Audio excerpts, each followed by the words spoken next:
Chapter 87. Scylla stared at the cat that was looking at him with disdain. He really did not remember reading about cyborg life forms that could speak. However, it could also be because he had not come into contact with the real core content of the research. In any case, this kind of life form was really amazing. I didn't expect you to be able to speak. I learned it more than 100 years ago. The cat raised its hand, raised its paw and pointed in a direction. I remember there weren't that many buildings back then. There was only one landing spot on the entire planet. This planet was allowed to be open to hunting by the League of Stars more than 100 years ago. At that time, there were indeed not many human buildings. The direction that the cat's paw was pointing at was where their aircraft had landed. I didn't expect you to live for so long, Scylla lamented. Of course. Although I don't know how long I can live, it feels like I haven't grown much after all these years. Hui Mao was very dissatisfied that Scylla doubted its lifespan. Then what happened to you just now? Was that sickly and weak state that you were in? Was it an illusion? Scylla said with disdain. There will always be a period of time every 10 years or so. During that period, I will become weak and unstable. These two states are very difficult to control, and I will also emit an electromagnetic wave that will attract many hostile species to attack me. Those wolves just now were one of them. Scylla suddenly understood. So that was it. They were unstable, but that did not mean that their lifespan was short. The short lifespan that the researchers mentioned was actually when they were periodically weak.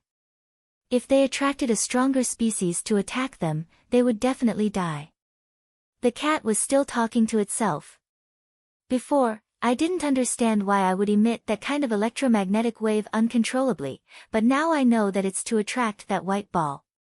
I don't know what it is, but I know that the white ball is useful to me. It can stabilize this chaotic and unstable state. Scylla could not feel the existence of the white ball anymore. It seemed that the coincidental formation of cyborg life forms also included the white ball. Cyborg life forms that did not fuse with the white ball could change between the two states perfectly, but they would not be able to maintain a stable state. I feel like you and I are the same kind. The cat looked at Scylla. When it came to this world, it knew that it was different from the living beings around it, but now, Scylla gave it a very strange feeling, an inexplicable sense of familiarity. I'm a normal carbon-based life form, a pure human, pure, Scylla affirmed. I know you're human, so I'm just saying it feels like. Sigh, why don't you follow me? Now that I'm stable, I won't be as weak as before. I'm standing at the top of this planet. Not interested. Scylla walked back. He'd better get his bag and look for Dias and the others. Hey, don't go. Do you want me to follow you? The cat ran behind Scylla eagerly. Scylla stopped and looked at the cat. This time, he didn't ask it to stop and let the cat walk in front of him. You want to leave? Yes, I'm tired of staying here. I want to go out and broaden my horizons. You can go find other people. There are many people who come here to hunt, or you can sneak into one of the spaceships and go on a free vacation. No. The cat shook its head vigorously. They're not reliable. Either they're too weak, or their character is bad.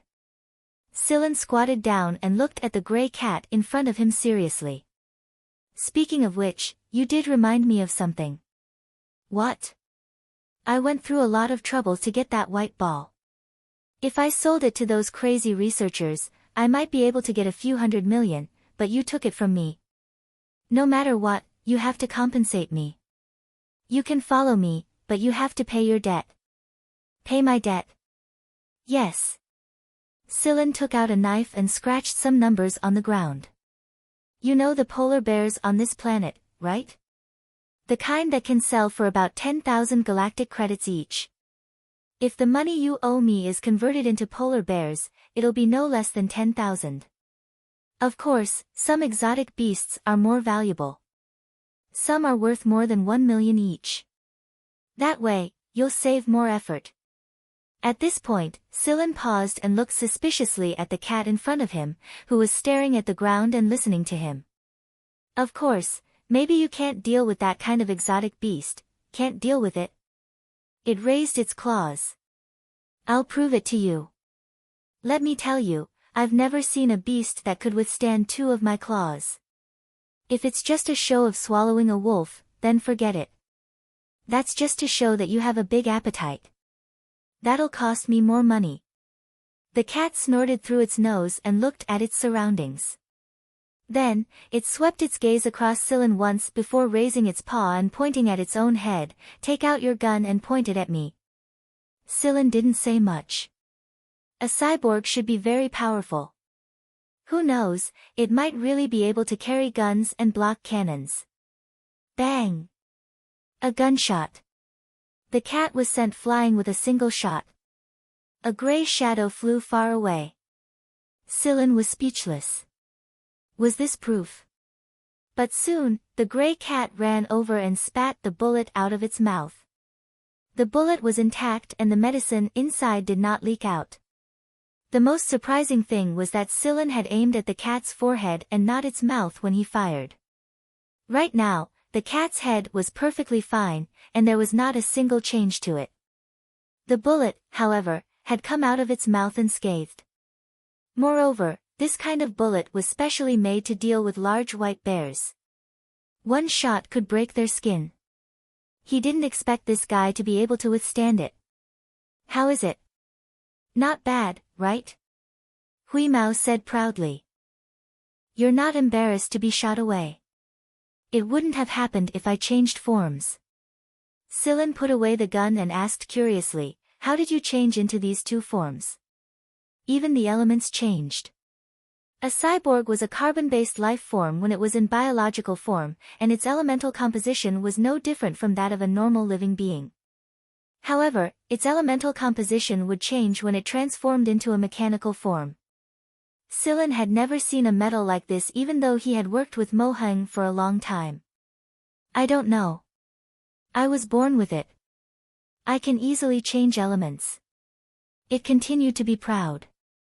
Let me see it turn into gold. Don't you know what a directional change is? Huimao looked like he was teaching. He stretched out his paw and drew a circle on the ground. This is the elemental composition of my current form. He drew another circle. This is the elemental composition of another form. Then he marked a 2-way arrow between the 2 circles. This is the so-called directional change. Sillin said disappointedly, so you can't turn into gold. Huimao's ears pulled back. He was depressed. He suddenly felt that he was being looked down upon. Forget it.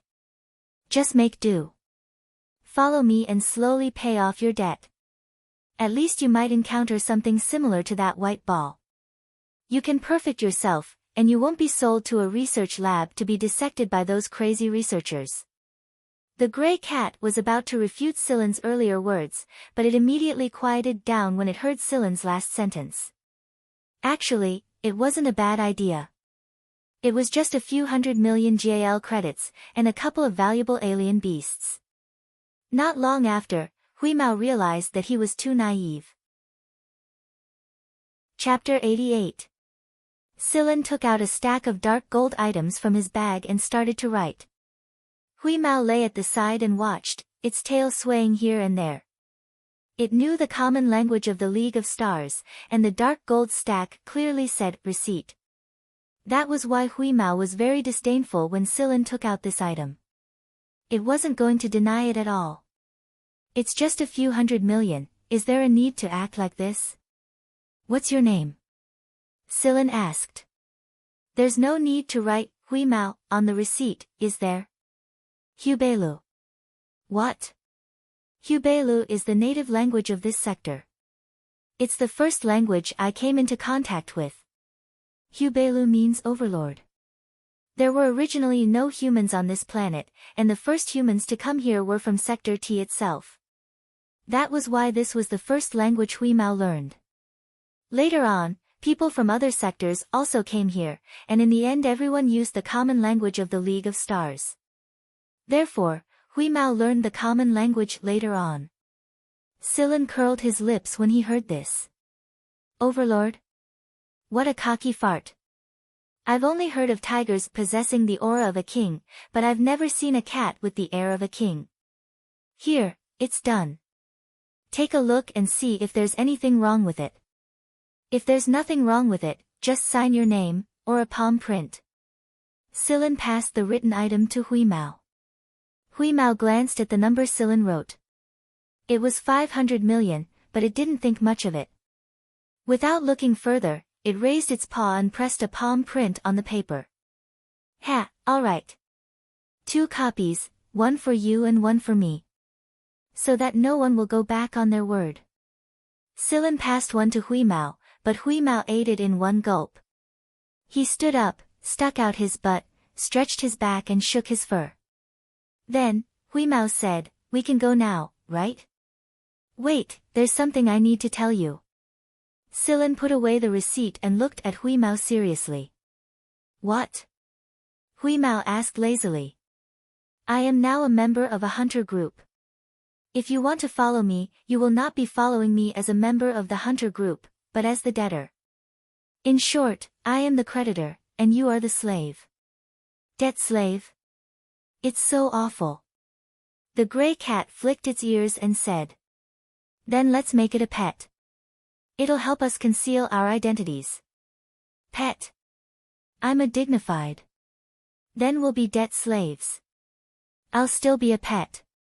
But let's make this clear. Once I pay off my debt, I won't be a pet or a debt slave anymore." "Of course. You should be proud to have a pet like me. A dignified, in your words, a semi-mechanical life form is actually being treated as a pet. You have to know that I am." Blah blah blah, Hui Mao flaunted how special he was, how smart and how strong he was. Through this cat's incessant chatter, Celine knew that ever since the humans had built a stronghold on this planet, this cat had often wandered there. From there, it had learned the language of the Star Alliance, knew how to remember the year, could eavesdrop on the development plans of the humans on this planet, and could simulate the weapons of the humans. This cat was very proud of this. After all, it was self-taught, talented, intelligent, and had outstanding abilities. Silen shook his head and ignored this guy who was immersed in self-improvement.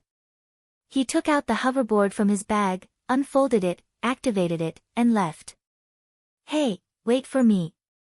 Hui Mao kicked its legs and quickly hooked the back of the hoverboard with its claws.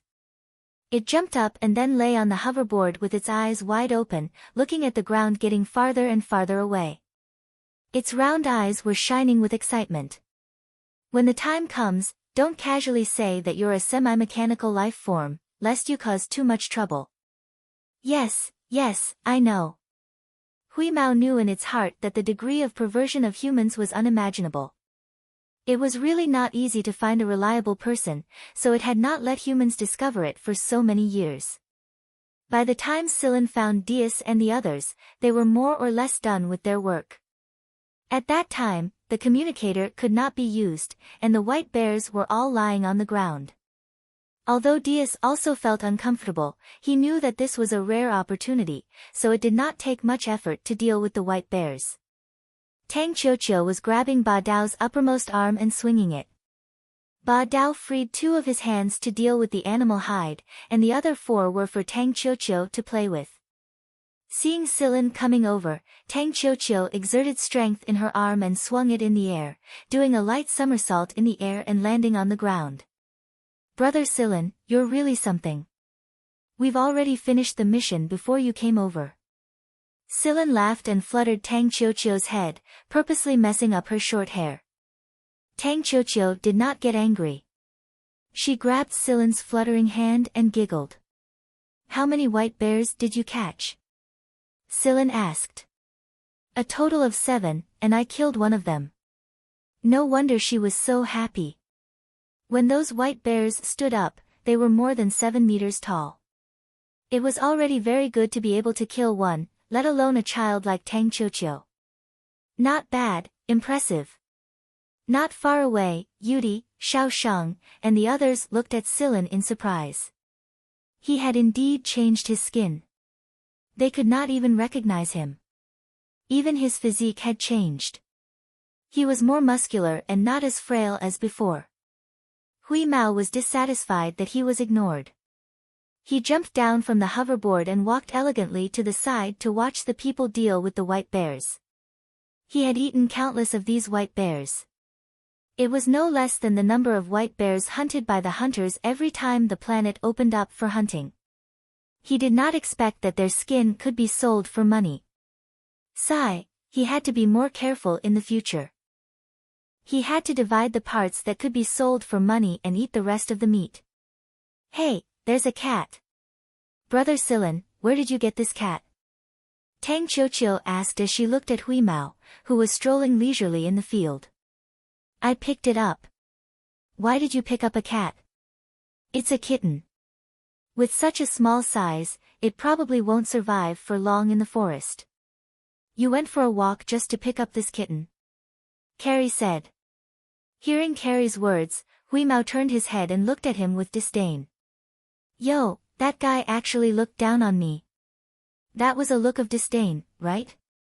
Carrie shouted as if he had discovered another Miantuan chameleon. It's true. Brother Silan, what's its name? Tang Qiuqiu asked. Hubeilu, or Holu for short. Hearing Silan's words, Hui Mao, who was watching with interest as Carrie and Dias skinned the white bear, was rather displeased. However, seeing that he was the creditor, Hui Mao did not argue with him. Hee, it's really cute. Tang Qiuqiu laughed. What's cute about it? It's gray and ugly. Hearing Silan's words, Hui Mao exploded again. You're the ugly one. You're ugly from head to toe. Carrie, who was skinning the bear, slipped and almost cut his hand. Oh my god, this guy can actually talk. Not bad, we can sell it for a good price. Not selling. Not selling. Silan looked at Tang Qiuqiu. She was the one who said, not selling, at the same time as him. If we want to sell it, those white bears are enough. I'll keep it as a companion for the Miantuan. Tang Qiuqiu treasured Hui Mao quite a bit. Dias waved his hand. Alright, let's finish what we're doing first. The main ship is starting to rush us. After this batch of goods is done, we'll go do something big. Something big? Carrie's eyes lit up. Boss, are we going to do a 5-year mission? The 6th team had a rule. Every 5 years, they would do something big. It could take half a year, or even 4 to 5 years. If it was a short time, the team members would have a long vacation. If it was a long time, they would not have any vacation at all. The so-called 5-year mission was to report the results to the Vanguard A team. If there were no results, the team's status in Vanguard would drop. On the other hand, if the results were good, the team's status would rise. Chapter 89. A 5-year mission was the standard to measure AB Squadron's overall strength and development. It could elevate AB Squadron into the limelight of the League of Stars in one go, but it could also make AB Squadron the target of scorn and ridicule. This was also Shoten's second 5-year mission after becoming the 6th Division's captain. His previous mission wasn't great, but it wasn't bad either. Although he didn't become famous, he didn't tarnish his reputation either. At the very least, it proved his ability as the 6th Division's captain. A 5-year mission was difficult, that was for sure.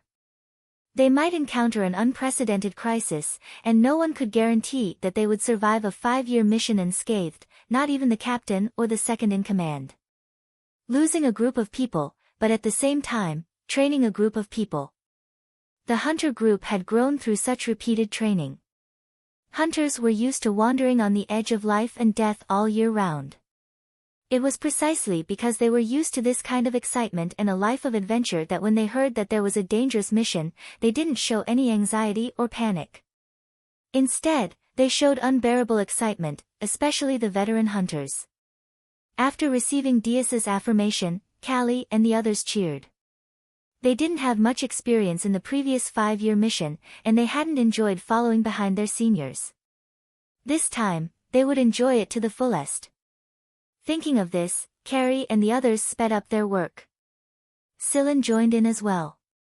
Tang Qiuqiu and Hui Mao squatted beside Sillin and watched as they dealt with the spoils of war. Seeing that Hui Mao wasn't even blinking, Tang Qiuqiu asked, "Are you interested in this, Hui's? Call me Hubeilu." Hui Mao was very dissatisfied. "But Hui sounds friendly."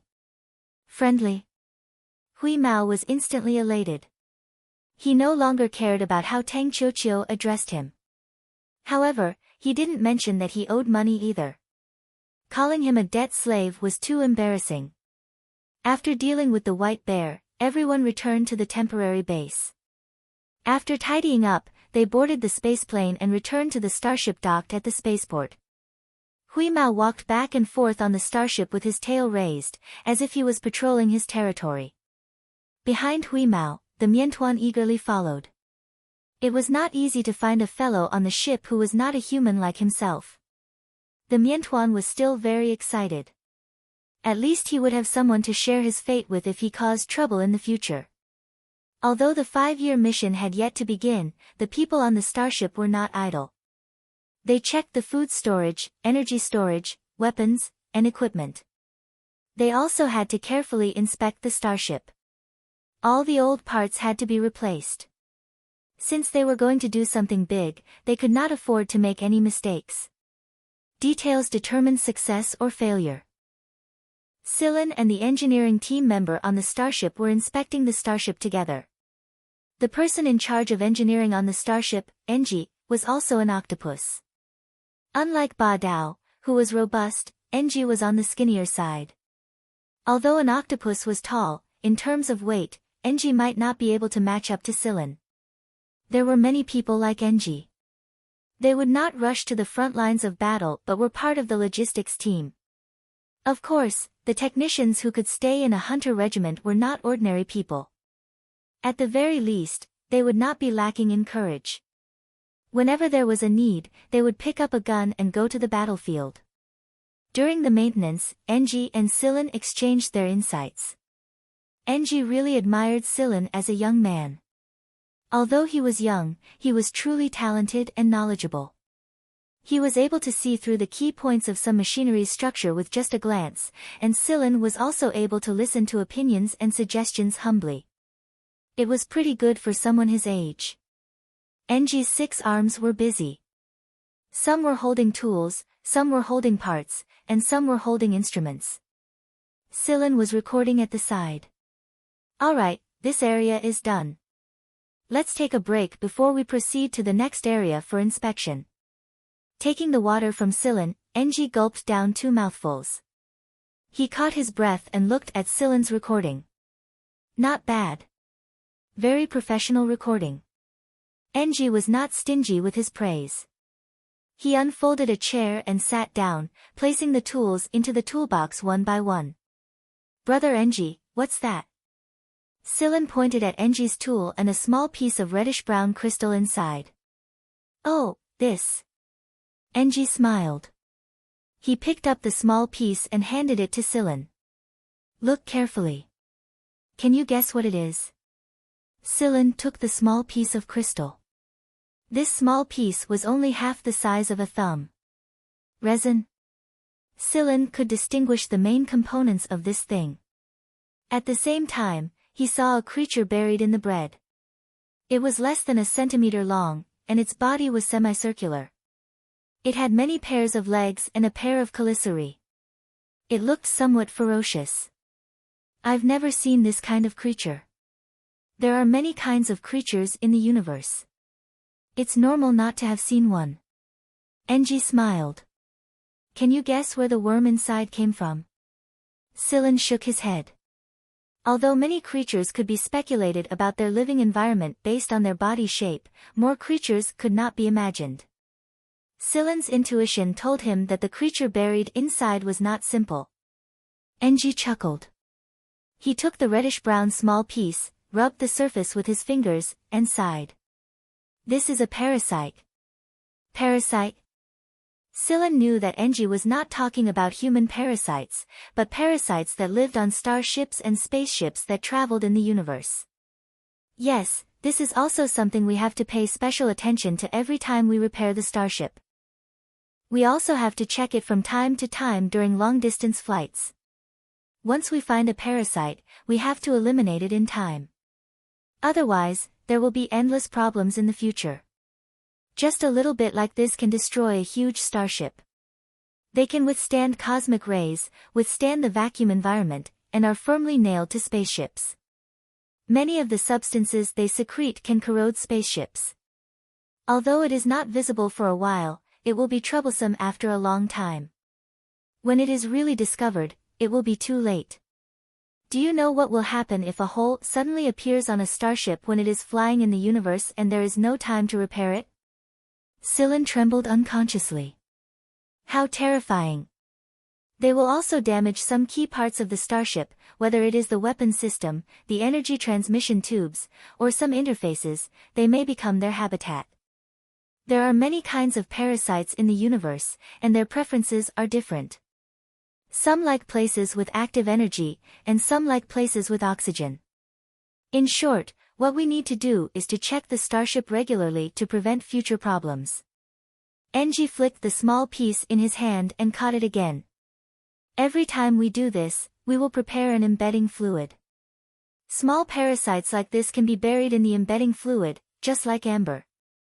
After the mission is over, we can sell it at a high price to researchers or collectors. Many people like to collect this kind of cosmic parasite. To a certain extent, these cosmic parasites are also very rare. The one in my hand was obtained during the last 5-year mission. This is just one of them. I kept one for myself and did not sell it. It is a souvenir. If you are interested, when we find parasites, we will call you over to take a look when we remove them. That's good. Thank you, Brother Enji. Kid, why are you so polite? Let's go to the next place for maintenance. After following Enji for maintenance, Scylla was ready to go back to the lounge to lie down, but he had only taken a few steps when he heard Carrie's roar. Scylla, look at what your cat has done. Chapter 90. Carrie looked at the storage cupboard in his room, his face livid with anger. He raised his trembling hand and pointed at the almost empty storage cupboard. He said to Scylla, who had just walked over, and Yudi, who was wearing strawberry-patterned pajamas and plush slippers, "Sleepy, you guys have to be responsible for the evil that your pets have done." Scylla glanced at the storage cupboard. It was really clean. No wonder Carrie was so angry.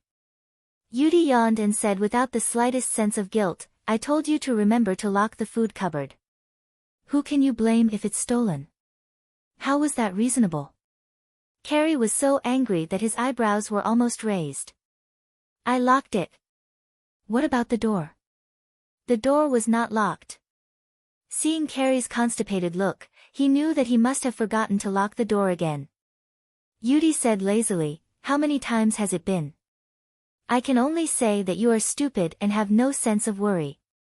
You. Carrie wanted to pick up a hammer and smash it. "How many times has that bastard chameleon eaten secretly? How dare you say that? That chameleon of yours is as smart as a ghost. It actually knows how to hide its toenails and uses a decoder." Carrie was annoyed at the thought of this. "And you, Scylla, listen." Carrie pressed the communicator in his hand. It played a recording. This was installed by Carrie on the lock. As soon as the cupboard was unlocked, it would automatically start recording. After a series of rustling sounds, 2 different rhythms of chewing food could be heard. Yudi's miantuan had a specific chewing frequency. Carrie was quite familiar with this. He could even hear the sound of that bastard chameleon sucking food with its tongue. It had to be said that the miantuan was indeed a freak among the chameleons. It had a wide range of diets. It could eat vegetables, eat meat, drink wine, and drink fruit juice. This was not a fucking chameleon, but a demon from somewhere. No wonder when Scylla first set foot on this starship, when Diaz mentioned the miantuan, the first thing he asked was, what did he do wrong? He recognized the sound of the Miantuan eating, and the other sound should be that of the Hui Mao. Meow. This satisfied meow after eating and drinking made the veins on Carrie's forehead bulge. Carrie's heart was bleeding. His compressed biscuits, jerky, and fruit pies. Hearing this voice, Silen's eyes twitched. Meow my ass. You can do bad things, but don't let people know. Are you afraid that people won't know that you're the only cat on the starship? Sigh, that's enough. Silen patted Carrie's shoulder. When we meet up with the captain, we'll stock up some food. I promise that your cabinet will be filled to the brim. As for that cat, you can treat it as a greeting gift. Maybe when you're in danger, the cat will repay you for saving your life. That kitten that hasn't fully grown yet? Don't judge a cat by its appearance. That little guy is very powerful. Carrie was silent for a while, then waved his hand. Get out of here, you two. I'm going to change the lock. Yudi, tell your Miantuan to hide well. Don't let me catch you. In the past, Carrie used to use fingerprint identification. Later, after the bastard chameleon stole his fingerprint, Carrie reflected on it. It was just a fingerprint. Where couldn't he get it on the starship? The guy that had been with Yudi and Beaver for so long was used to this kind of thing. Therefore, Carrie changed the locks one by one to prevent the gluttonous chameleon. Somewhere on the starship. Hui Mao licked his paws and wiped his face. He stuck out his tongue and licked his lips.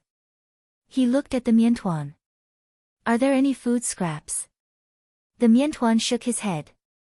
That's good. Hee hee, it's not bad to have a change of taste. Hui Mao was very satisfied. The Miantuan grinned.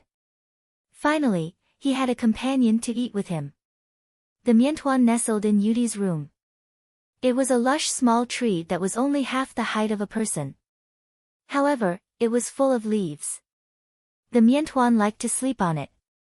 After eating, he would sleep. This was the instinct of an animal. However, the Miantuan's steps were a little hesitant. After all, he had done something bad again. When he arrived at the door of Yudi's room, he raised his forelimbs and pressed a button. A hole appeared. The Miantuan stuck his tongue inside. After scanning his tongue, a small door opened with a beep. He climbed in. His forelimbs landed on the ground.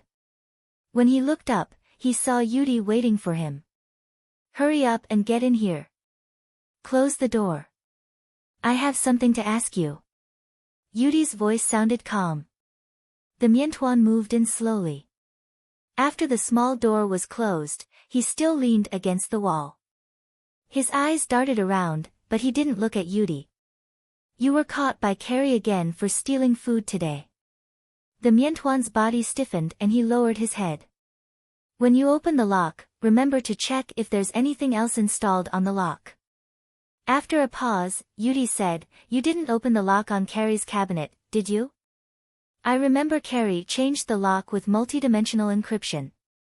I haven't taught you how to open that kind of lock. The Miantuan nodded. How did he open it?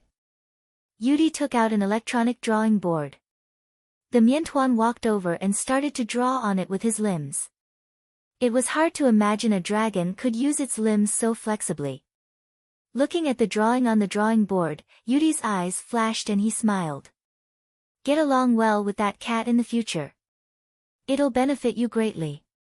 The Miantuan nodded. Alright, get out and find a place to sleep. You're not allowed to sleep in the nest today. Carrie told you to hide well. Don't let him catch you. Yudi put away the drawing board and stopped looking at the Miantuan. He lay on the bed and continued to catch up on his sleep. He didn't sleep well today before he was woken up by Carrie. The Miantuan looked pitifully at his little green nest and crawled out of the room through the little door. I'll have to find a place to sleep again today. Forget it.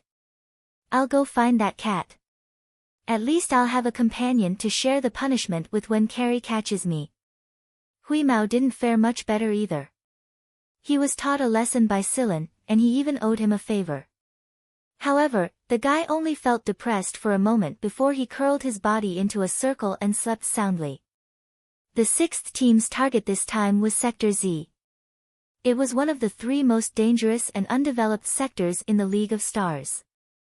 There were very few official star maps of Sector Z. Almost only the outermost zone was shown. Sector Z was a dark triangle on the overall star map of the League of Stars. Darkness meant that it was undeveloped, and because it was triangular, it was called the Dark Triangle. Of course, this was only public information. If a hunter regiment had explored it themselves, the star maps recorded would either be sold at a high price or kept for their own use. Normally, they wouldn't make them public unless there was something special. If a hunter regiment could discover a habitable planet, then it would be a matter of both fame and fortune for a hunter regiment. The League of Stars had made relevant policies since a long time ago. If a habitable planet was discovered in an undeveloped area, they would allocate a large amount of bounty to the hunter regiment who discovered it. At the same time, they would also report it on high-contribution magazines.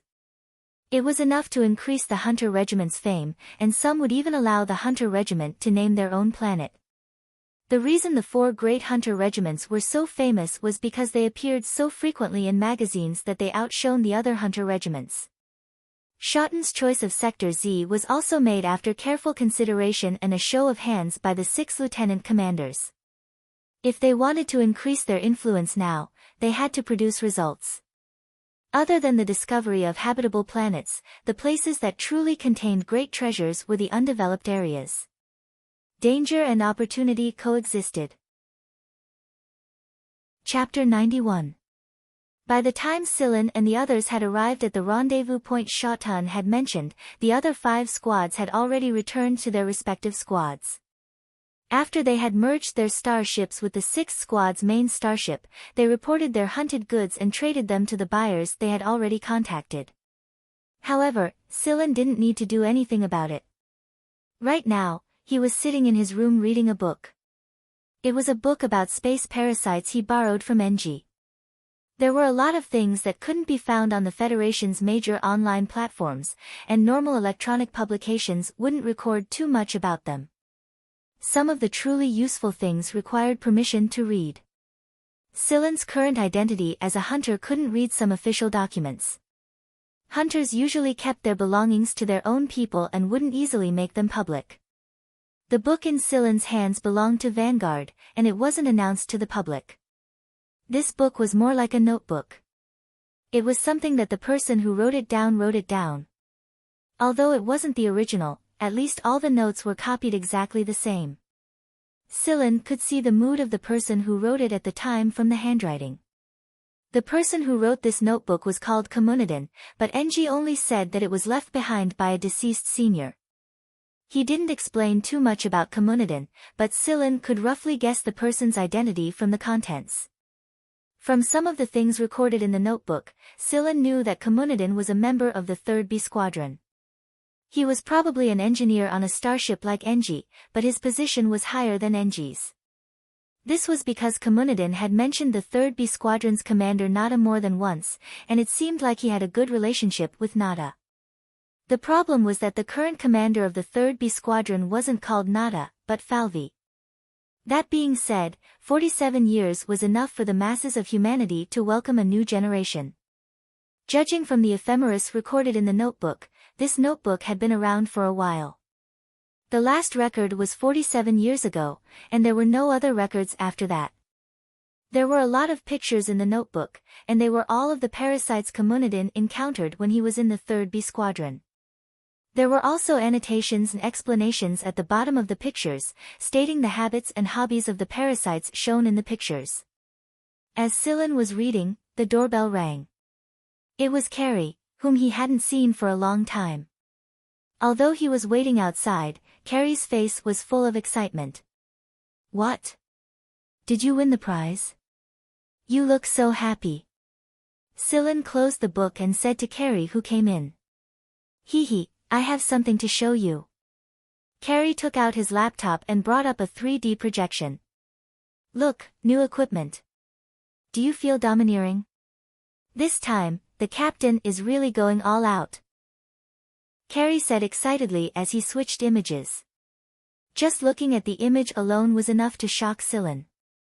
There was a wide variety of weapons in this batch, ranging from cold equipment to firearms. Although he didn't recognize many of the strange weapons, he knew that they were expensive just from the plasma guns and shoulder cannons. Carrie pointed at one of the wrist blades and asked sneakily, "Do you know how much this wrist blade costs?" "What material?" "I don't know, but I asked the lieutenant before, and this is how much it costs." Carrie held up 5 fingers. 50,000. 500,000. Truly shocking. Sillin had always thought that he was a little rich, but now he was dealt a blow. It really is a money-burning job. Seeing Sillin's expression, Carrie said, "You can't be thinking that those lousy guns you used to kill white bears are enough for a 5-year mission, can you? Exploration in the universe is a money-burning job. If your equipment is not good, no matter how many lives you have, it won't be enough. In the last 5-year mission, I remember that when I went to kill a strange creature, it crushed my high-strength alloy knife like it was mud. I almost lost my life." Carrie dragged a chair over and sat down. "Before I became a hunter, I was very naive about everything. Only after I became one did I realize how stupid I was. Luck doesn't come to me all the time, and benefits don't come to me all the time. In the captain's words, we have to be pragmatic. Confidence needs the accumulation of capital. So basically, the trivial missions that we usually do are prepared for the 5-year mission." Sillin agreed with Carrie's words. A few $100 million might seem like a lot, but in reality, if it was really used on high-level missions, it would burn through very quickly. Just like the results published in Glory and Code, they were obtained by stepping on the corpses of countless people and test subjects, and burning through countless amounts of money. Otherwise, how could it be so easy to have such illustrious achievements that would affect the entire League of Stars? Even Ori, the one who created the strange chip, must have sacrificed a lot of people's lives even if he didn't necessarily spend a lot of money on it. Sillin still remembered the failed experimental subjects who were preserved in liquid-like specimens in Ori's laboratory. Looking into Sillin's room, Carrie asked, "Where's that bastard cat of yours?" "He went to patrol the territory." That guy had to patrol this starship every day, clearly dividing it into his own territory. The Miantuan also joined in the fun. However, Sillin did not allow Huimao to step into other starships. He was only allowed to move around in the small team's starship. "By the way, Carrie, do you know Komunidin?" "Komunidin?" Carrie frowned and thought for a moment, then shook his head. "Never heard of him." "What about Nada?" "Nada. I think I've heard of him." "Oh, he's the father of Falvi, the captain of Team 3. Nada was the previous captain of Team 3, but more than 40 years ago." At this point, Carrie paused and scratched his head. "Sillin, some things are hard to say." Sillin waved his hand. "It's okay, I'm just curious." This notebook was written by Komunidin, and Komunidin used to be a member of Team 3. However, Brother Enji said that Senior Komunidin had passed away many years ago. The last record in this notebook was from 47 years ago. 47 years ago. That year, many glorious people fell. Sigh, I've only heard a few words. If the captain doesn't talk about these things, it's better for us not to talk about it. You know, the incident that year involved many people. It's too complicated. The 4 major hunter regiments, the military, and even some political figures were involved. Yes, I understand. Although he said this, Sillin was actually very curious about the incident that happened 47 years ago. After all, he had never heard anything about it until now. However, what Sillin thought was one thing, but he could not show it on his face. "Alright, I'm here to talk to you about the new goods. As frontline combatants, we have the right to choose first, but our choices are limited. Think about what you want to choose first, and I'll send you the information. The lieutenant and the others are probably coming back from a meeting soon." When they return, we'll depart for Sector Z. We must do a good job this time. Not long after Carrie left, Diaz returned from a meeting and notified the members of the squad to go over and instruct them on the relevant matters. Then, the staff members returned to their positions. Although they were connected to the A Squadron's large starship and did not need to do much, they still had to pay attention to some details. They had to be prepared to deal with unexpected events at all times. Amidst the music, the giant starship marked with the Vanguard emblem left Sector T and headed towards their destination, Sector Z of the Dark Triangle. Chapter 92. Although Sector Z was called the Dark Triangle, it didn't mean that it was actually a sea of darkness. It was just that it was an undeveloped area, and that was why it was black on the League of Stars star map. Carrie looked at the exterior scene displayed on the screen and muttered, "This really doesn't look like the Dark Triangle." The scenery outside the starship was similar to the other sectors. The stars were bright, but it was known that the creatures in this area were very dangerous, and magnetic anomalies were common. There was a team made up of specialized personnel on the main ship that was responsible for scanning and probing. According to the old rules, they had to probe at least 10 planets every time they arrived at an undeveloped area, or it would be a disgrace to Vanguard. The periphery of Sector Z had been explored before, and some of them were done by Vanguard. However, no matter which hunter regiment it was, they would only explore a certain number of planets each time. They would not explore too many planets at once, and it was fine as long as they could do it. Exploration was not the same as suicide, at least they had to know their limits. After looking at the general star map, Shotten chose a flight route. This route extended slightly towards the center of Sector Z at a certain angle, but not too far. He would proceed step by step. The partial results of the exploration team's analysis would be transmitted to the 6 squadrons on the main ship at the same time. Looking at the data displayed on the screen, Carrie sighed. They had explored 3 planets since they came to Sector Z. One planet's habitability was rank C, and the other 2 were rank D. Habitability was the degree to which a planet was suitable for human habitation. It was usually divided into 4 levels, A, B, C, and D. A planet meant that the planet was very suitable for human habitation. If they discovered a planet like this, the 6th team would become famous, and they would receive a huge fortune. If it was B class, then it was just SOSO. Although the conditions were not very good, they could still make do with it.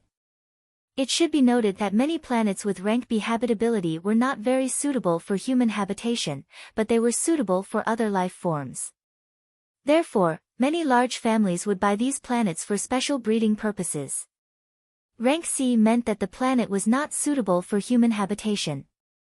The environmental conditions there prevented humans from staying in their natural state for long periods of time. Rank D meant that the planet was extremely unsuitable for human habitation. It was not a matter of time before humans could survive in their natural state. If the habitability level was D, they only needed to send out probes to search, take samples, and record various parameters, coordinates, and so on. However, these were the work of the technical staff and had nothing to do with Carrie. However, if it was a grade C planet, then it would not just be a matter of the probes. They would also need to send a small team to search the planet, retrieve living creatures, and list out the evolution of the creatures on the planet. When Carrie heard that one of them was a C-grade planet, he stood up and prepared to pick up his weapon. However, Shotten arranged for another team to go down. Although they didn't find much, and the evolution level of the creatures on the planet was relatively low, there wasn't even a single high-grade plant. However, Carrie felt that it was too idle, and it was fine to go out for a walk. Bored, he glanced at the Miantuan that was rolling around with Huimao not far away. Carrie chuckled and grabbed the Miantuan's tail before it could sense the danger and escape. He rolled it into a ball. Carrie threw the Miantuan like a pinball against the wall. He caught it after it bounced back, threw it again, and caught it again. Seeing this, Huimao's pair of cat eyes widened, and its pupils dilated. Its head swayed along the Miantuan's trajectory, and before the Miantuan hit the wall, it jumped up with a whoosh. Smack. Not bad. Other than eating and sleeping, it seems that you still have some uses. As he spoke, Carrie threw the miantuan that had been smacked back to another angle, and it was smacked back again. He changed the angle again, and it was smacked back again, and again, and again. The man and the cat were having a lot of fun playing there. All teams, attention. A grade B planet has been discovered. All teams, get ready. Smack. The miantuan was smacked against the wall. Carrie and Huimao were attracted by the news, and no one smacked it again. Everyone gathered in front of the screen closest to them, which displayed the results sent by the detection and analysis team. Low atmospheric pressure and oxygen partial pressure, strong radiation. Sigh, it's actually not that bad. It's fine even without the protective suit. Carrie said excitedly as he stared at the screen. A grade B planet was not that easy to discover. A grade C planet was enough to make Carrie excited for a long time, let alone a grade B planet. Most of the time, a small team would be enough for a grade C planet, but for a grade B planet, everyone would basically be sent out.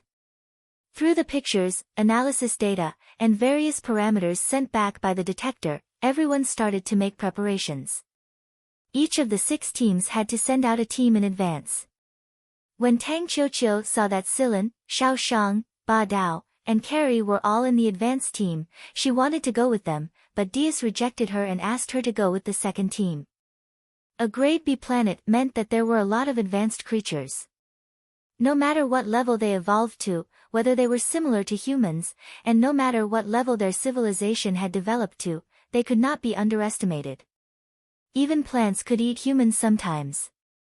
After all, Tang Qiuqiu was still young. In terms of adventure experience, she definitely could not compare to the others. Therefore, for the sake of safety, Diaz rejected Tang Qiuqiu's proposal to join the advanced team. Seeing that Carrie and the others had left, the miantuan slowly crawled to Yudi's feet with a heavily injured look. It hugged Yudi's trouser leg, looking very aggrieved. It wanted to complain that it had been mistreated. Yudi calmly took a sip of tea. Today, we can go and loot Carrie's cabinet. The previously dispirited miantuan trembled when it heard that. It quickly perked up as if it had been injected with chicken blood. It turned around and ran toward Carrie's room. It crawled very quickly and did not seem to be injured at all. On the other side, Huimao naturally followed Silin and the others into the aircraft. Seeing that, Carrie nudged Huimao with the barrel of his gun. What are you going to do? Huimao said with anticipation, I'm going to look for food, of course. Carrie choked and said to Silin, Silin, aren't you afraid that something will happen to this little one? Silin glanced at Huimao, who was squatting by his feet and shaking its head rhythmically. It might not be worse than you. Yes, I'm definitely not worse than you, Huimao said. Right my ass. Don't think that I won't know the contempt in your words just because you changed the order of your words. Carrie knocked Huimao's head with the barrel of his gun. I heard that cats and tigers shared the same ancestor. We're about to go to war. Let's give a loud and domineering roar to boost the morale. Originally, Carrie wanted to give this gluttonous and sleepy cat a blow, but he did not expect Huimao to really open its mouth. Be careful, we're on the aircraft, Silin reminded him. Huimao's mouth was wide open. It paused for a moment and adjusted itself. Take a deep breath. Roar. The communication devices of the 6 spacecrafts that were part of the vanguard of the 6 squads were switched on, and the main ship was also connected. Therefore, the sudden roar that sounded like a prehistoric behemoth directly shocked everyone. The aircraft that Silin and the others were on also made an S-shaped trajectory. The pilot of the aircraft was so shocked that he almost jumped up. Roar of a beast. Where did the beast come from? Was it a purposely played sound effect? Diaz, what's going on? On the main ship, Shotten shouted into the communication device. Ahem, this is a roar made by one of our members to boost morale. Diaz wiped his sweat. He looked at Carrie, who was a little dazed, and Hui Mao, who was licking its paws as if nothing had happened after the roar. He sighed in his heart. No wonder it's our team's cat. The 6 aircraft flew out of the starship and headed toward the green planet in front of them from 6 different directions. After scanning the terrain and confirming the landing point, they landed. The defense system was activated, and the sentinels were released. The sentinels were distributed around the aircraft in a regular pattern. After confirming that it was safe, the cabin door opened. The first to come out was not Diaz, the deputy captain, but Hui Mao. Hui Mao couldn't wait to jump out. Its nose twitched, and it took a deep breath. It let out a long sigh. The smell of food. Then it ran away. Don't worry about it. Let's do our job, Silen said. Diaz nodded. Previously, when they were on the starship, they had already distributed the work, so there was no need to give more instructions now. Let's go. Everyone was wearing protective clothing and masks. In addition to blocking radiation, resisting pressure, and maintaining a constant body temperature, the protective clothing was mainly used to prevent contact with poisonous plants. Unknown planets and unknown species, so it was best to be careful. The protective clothing was equipped with weapons. Everyone's equipment was different, so they chose their equipment according to what they were familiar with. There was a scanner attached to the mask, and it had settings such as zoom, filtering, and locking. It provided a variety of vision while also locking on to the target. This kind of equipment did indeed cost a lot of money. It also proved what Carrie said, this was a job that burned money. Chapter 93. Although the detectors and the 6 squads that were scattered around did not find anything related to the mechanical civilization, everyone was still fully armed. Sometimes, native animals and plants were more difficult to deal with than machines. Silen's party was led by Diaz as they walked through the jungle. The reason why this planet looked green was because there were many jungles. The trees were many and dense, and many species had never been seen before. The collection and analysis of the plant species was done by the detectors, and Silen's party would collect the information of the animals according to the situation. One had to know that even if it was just information, as long as the species was special and had never been discovered by humans, information about them would be worth a lot of money.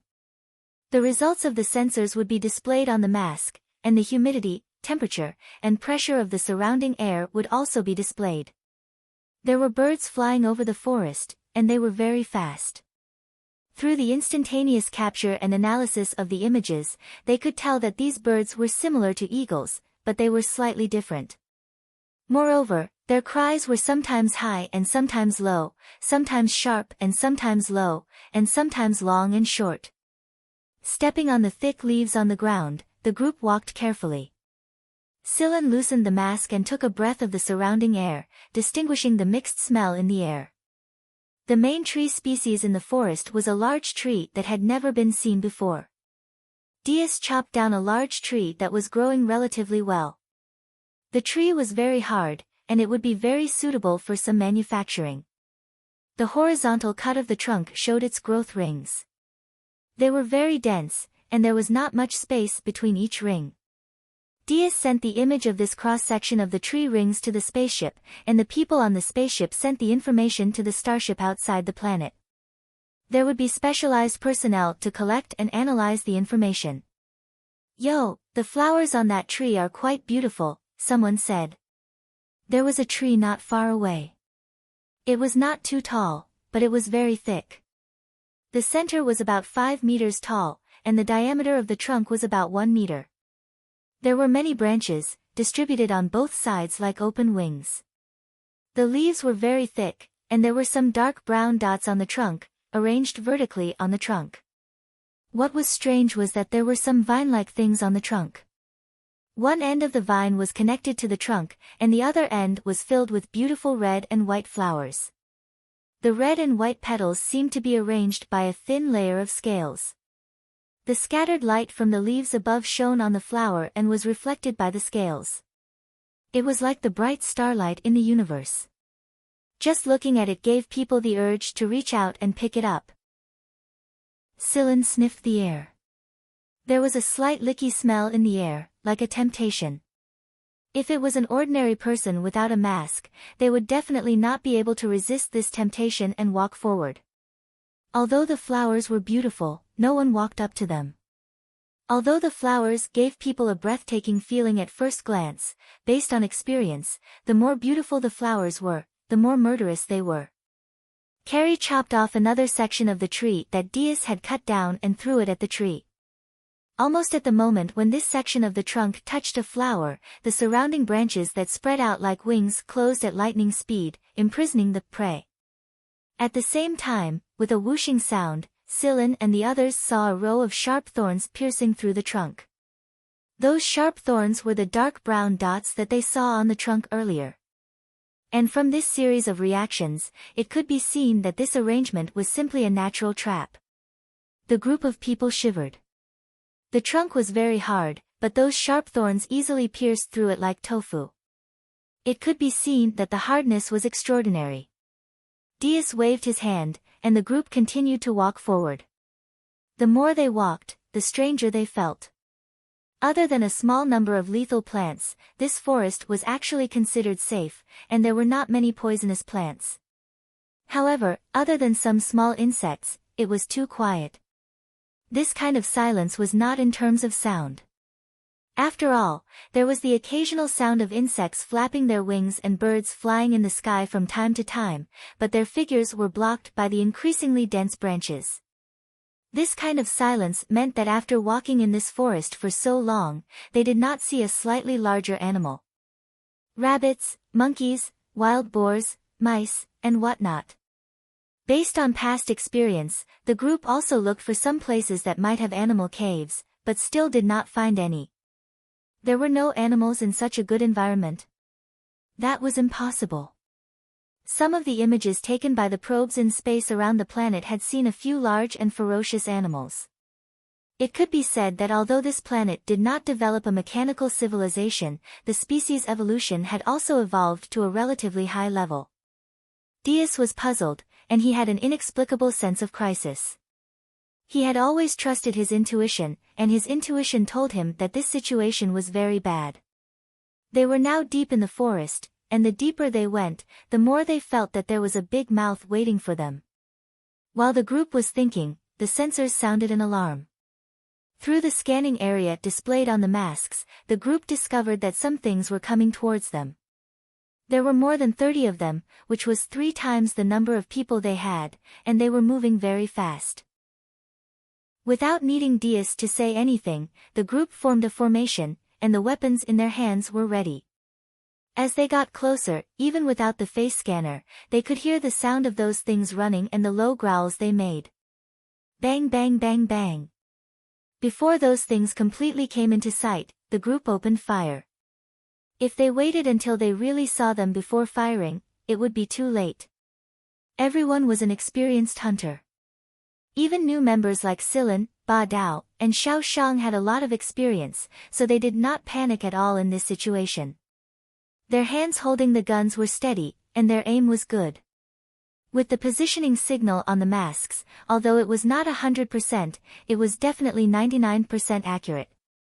The display of the heat signal also allowed them to seize the opportunity to shoot those things when they were not blocked by thick trees.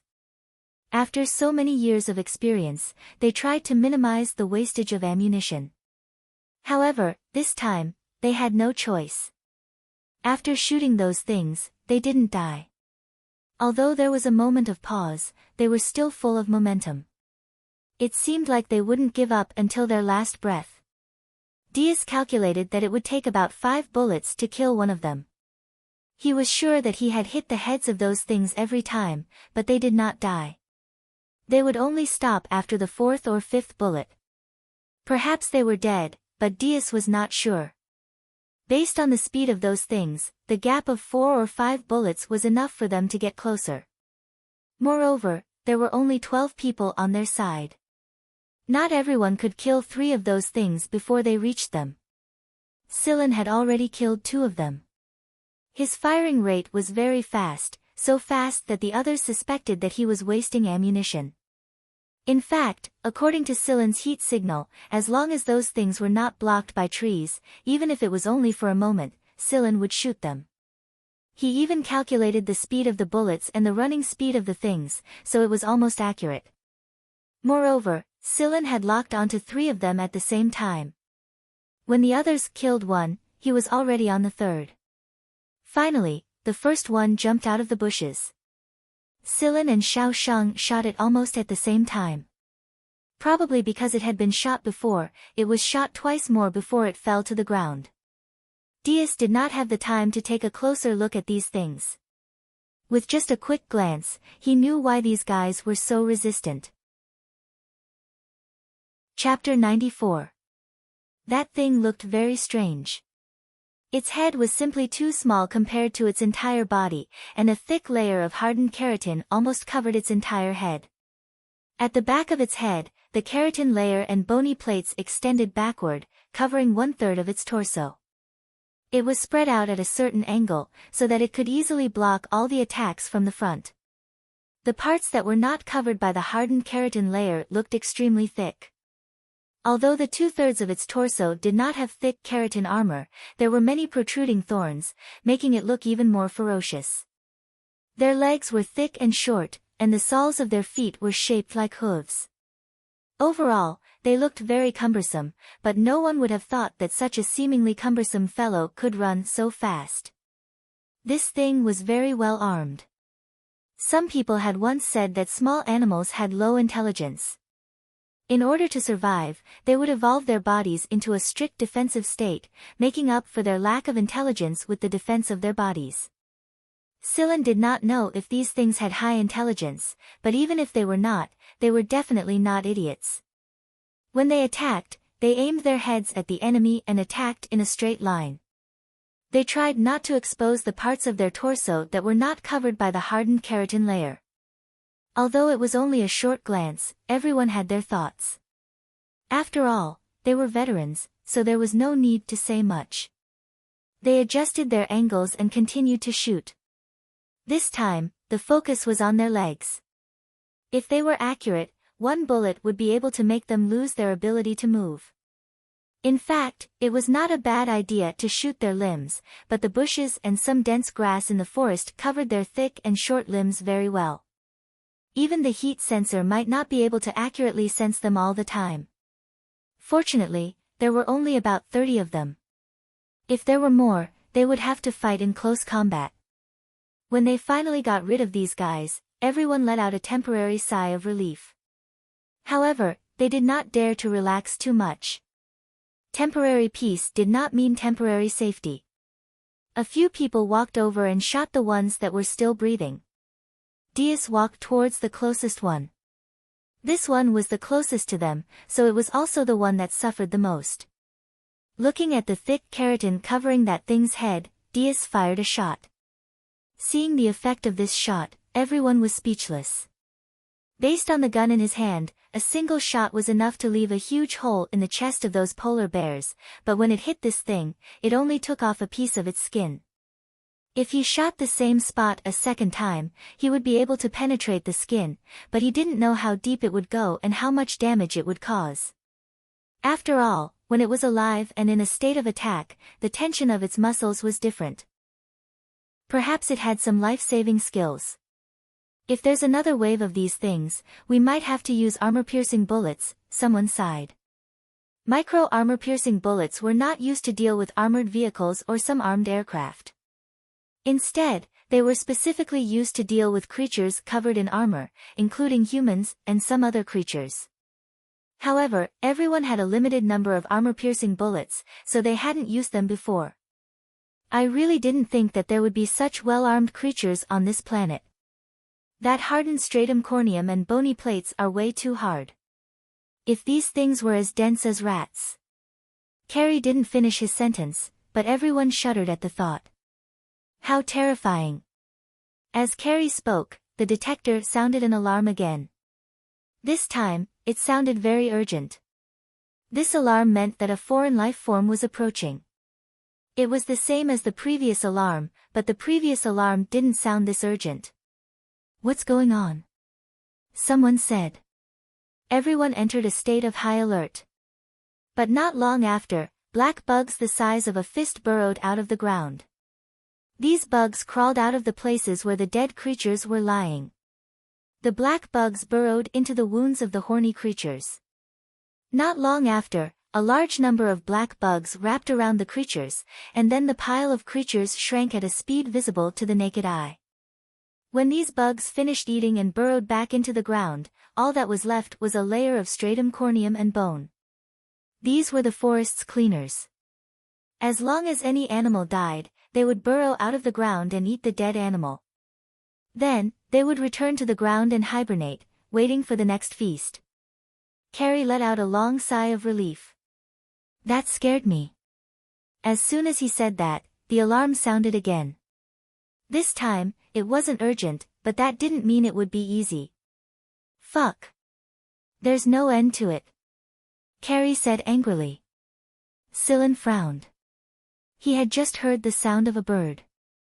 Although it wasn't loud, probably from a distance, and it was short, it was definitely the kind of bird he had seen before. It's a snake. Damn, these snakes can change color.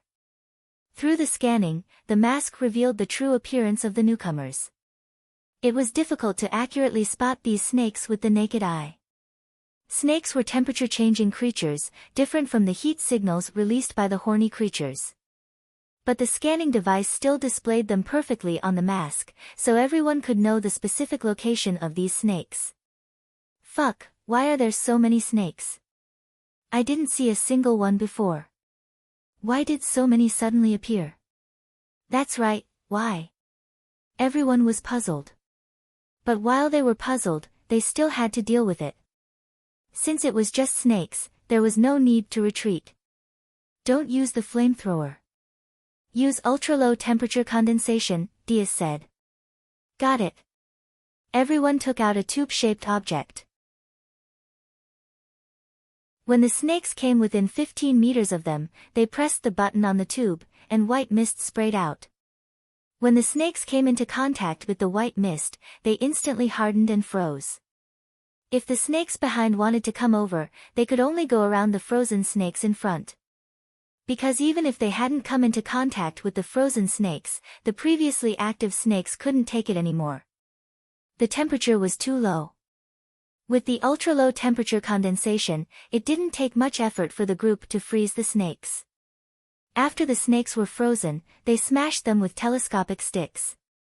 Looking at the white chunks that were smashed on the ground, Diaz waved his hand and continued forward. But after a few steps, the alarm sounded again. One wave had just subsided, and another wave had risen. It was the horny creatures from before. But this time, there were more of them, no less than 100. Carrie looked at the miniature submachine gun he was carrying and sighed. The bullets of the submachine gun were really useless against these creatures.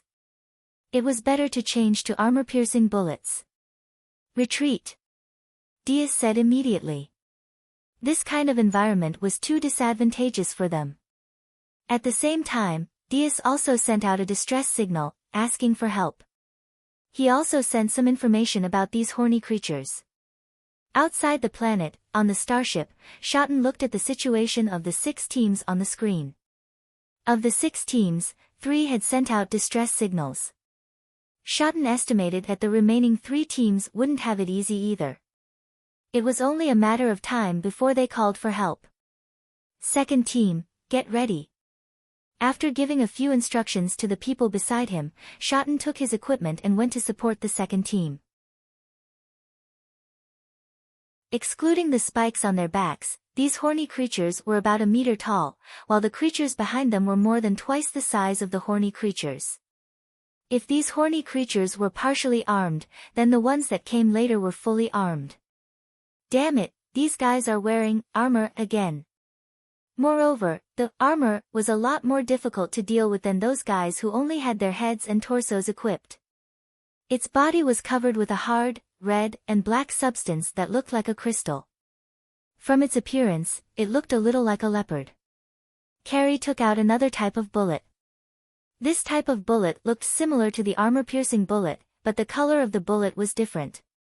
Each bullet had a special symbol on it. Bang! The bullet hit one of the big guys, penetrated the thick hard surface, and went inside before exploding. Blood spurted out of the creature's mouth. A lot of the hard, red and black substance on its body was lifted up due to the internal shock, but its body did not seem to have been blown into pieces. Of course, even though it looked fine, its internal organs were blown up. It moved around for a while before it stopped moving. When the others of its kind saw this, they sped up again and ran with more skill, agility, and leaping ability. It was very difficult to lock onto them and shoot them. The two shots that Carrie fired later did not hit their targets but hit the tree trunks instead. The resulting explosion did not affect those creatures much. As long as they missed, even if the explosion happened right next to them, it would not hurt them much. The hard protection on their bodies allowed them to avoid the damage of such an explosion. Due to the red and black monsters coming from behind, the horny creatures running at the front became even more desperate. The horny creatures at the front were the ones who died, and they were also the ones who attracted most of the firepower. There were more than 20 monsters at the back, and this was only what they could see. Diaz did not know if there were more hiding outside their scanning range. Perhaps there were some lying in ambush at the back. Up until now, Carrie was the only one who had killed one first. They were having a hard time fighting two of the creatures at the same time. The two sides were getting closer and closer. Retreat first. Stall for time. The captain and the others will come to support us. Diaz roared. He had no other choice now. If they did not fight while retreating to find suitable cover, it would be very difficult to deal with them once they got close. The monsters behind them could probably kill them with a single swipe of their claws. Climb up a tree. Impossible. They would be dead meat if they did that. No matter how thick a tree was, it would not be able to withstand the claws of these things. Moreover, based on the movements of those creatures, they could also climb up trees. Perhaps they were much more agile in trees than they were. Hoverboards.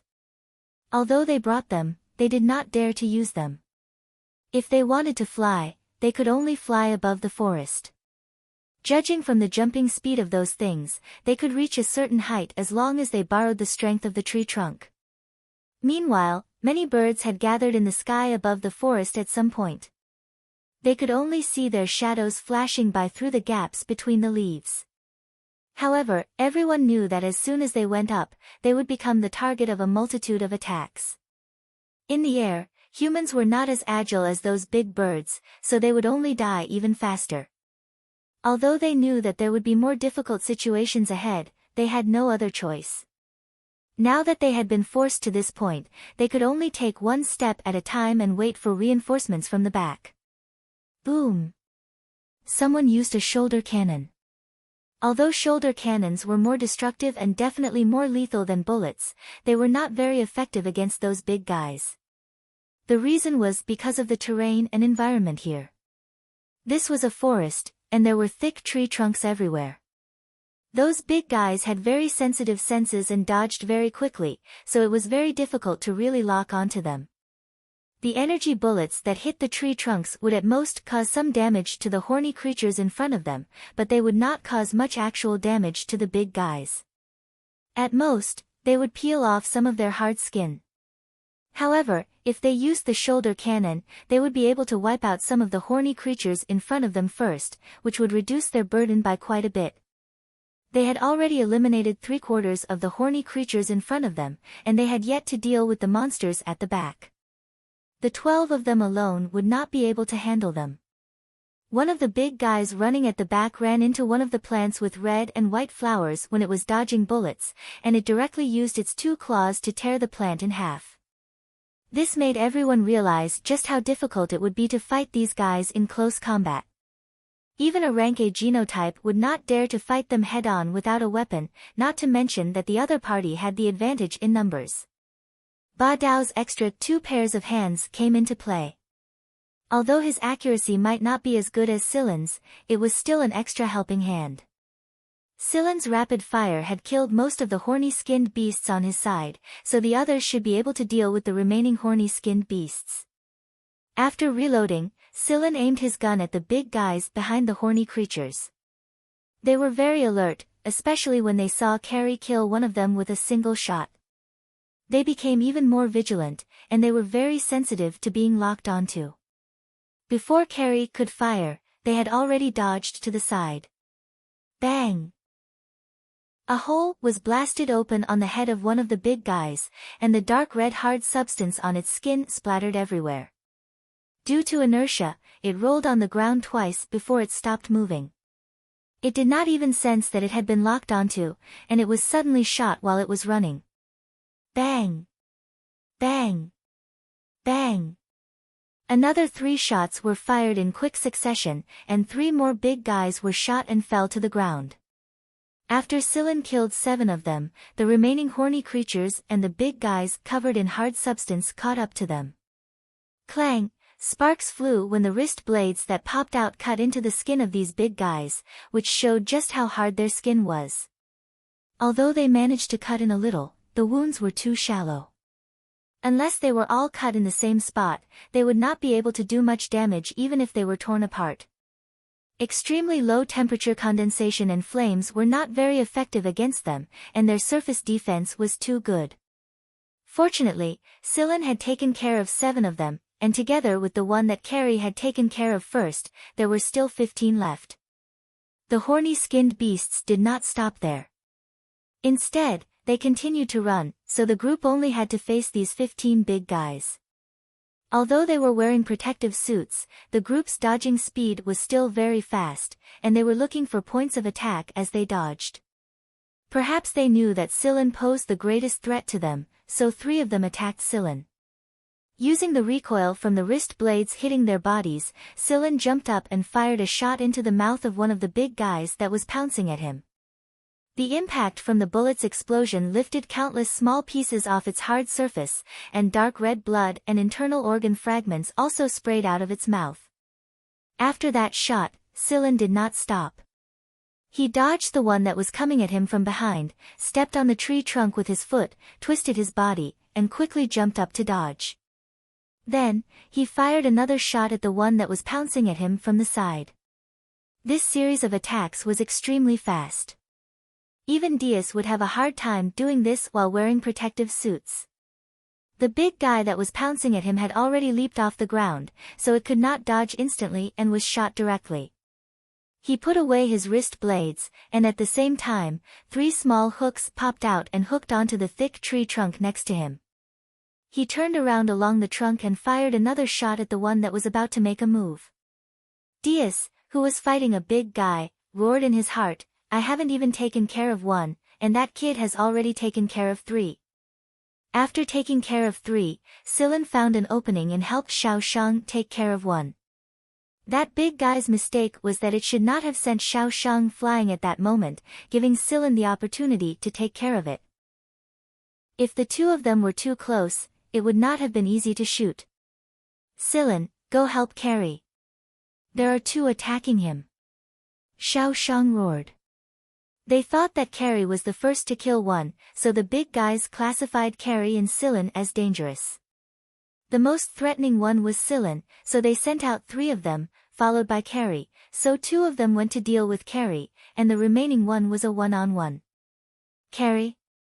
That guy was pushed too hard by 2 of them, so he should have retreated a little further than everyone else, but he should not have retreated beyond the range of the scanner, right? In terms of flexibility, Carrie was not as good as Silen, so the only thing he could do was to prevent the 2 from attacking him from the front and back. However, this guy could not have retreated so far that he could not even see his shadow, right? Chapter 96. The further he went, the denser the grass became. From the knee-high grass, Silen followed the traces left behind by the creature. It didn't take long for him to see a dead alien beast covered in black and red scales. Judging from the signs, this big guy was indeed killed by a bullet that exploded from the inside after it was shot. Black bugs crawled out of the ground and were eating. The strange thing was, not far from where the big guy died, the traces on the grass changed. They looked like they were dragged. There were many broken vines in the surroundings. Although these vines weren't thick, they were very tough. The broken parts of the vines weren't smooth, and it looked like they were forcefully broken. After tracking for a while, Silen saw another big fellow. It had also been shot and died from an internal explosion. From this point onwards, there were clear signs of struggle in the dragging traces. Pushing aside the grass, Silen discovered 3 deep scratches on the ground. They were probably left behind by Carrie's claws when he was being dragged by the vines. Just a few steps later, Silen found a severed vine in the bushes. The cut was very smooth, so it should be Carrie who cut it with a knife. Further ahead was a steep slope. Below the slope was a green river. The river wasn't wide, but the current was very fast. Silen found Carrie's gun on the slope. Carrie must have rolled down the slope and fell into the river. The protective suit was waterproof, but after all this, Carrie's protective suit must have been seriously damaged. The positioning device on his body didn't respond either. Silen turned on the communicator to leave a message for Diaz, but he found that the communicator was buzzing and the signal was in chaos. What's going on? Forget it, let's not worry about it for now. Silen had installed a message button at the slope. If Diaz and the others had finished their business on the other side and followed the trail here, they would definitely discover this button. Silen exhaled and looked down the river, hoping that Carrie was still safe. How is Carrie now?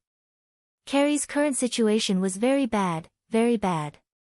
When he was chased by the 2 big guys, his feet were tied up by the vines under the grass. But thanks to these vines, the speed at which his feet were tied up was very fast. Carrie didn't need to pay attention to his feet. He could focus on the 2 big guys behind him. The 2 big guys were obviously also troubled by the vines, which gave Carrie an opportunity to take advantage of. Otherwise, with the speed of those 2 beasts, they wouldn't have been destroyed so easily. However, success was due to vines, and also due to vines.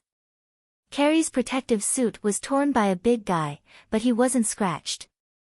When the vines wrapped around Carrie, the capillaries on the vines pierced through Carrie's skin, which was not protected by the protective suit. The neurotoxin penetrated deep into Carrie's body, so when Carrie cut the vines, his consciousness was already blurred and he was in a trance. After staggering a few steps, he rolled down the steep slope and fell into the river. Before falling, Carrie pressed the life button with difficulty, and a life buoy surrounded him. He didn't know how far he was washed away, but Carrie's A-rank genes played an advantage, and the trance caused by the neurotoxin in his body began to lessen. If a person below C-rank suffered from this toxin, they probably wouldn't last long before dying. After recovering some consciousness and physical strength, Carrie pressed a device on his arm, and a drill with a rope flew out. The drill shot into the stone wall next to the river and drilled into it. Then the rope retracted and pulled Carrie to the shore. After climbing ashore and retrieving the drill in the stone wall, Carrie looked above the stone wall. Above it was the forest, similar to the steep slope that he fell down. However, Carrie planned to stay here for the time being. What if he went up and encountered those big guys again? He didn't know if the communicator was broken or there was no signal, but there was no response. Taking a breath, Carrie looked at the dark green river. The river was a bit strange. The speed of the river had decreased a lot, and it was almost flat. Carrie saw a bunch of egg-sized emerald green objects floating towards him from the river. Although his vision wasn't as sharp as usual due to the neurotoxin's influence, Carrie was sure that there were no such things just now. The emerald green objects on the river surface increased, and they gathered toward Carrie. Fuck.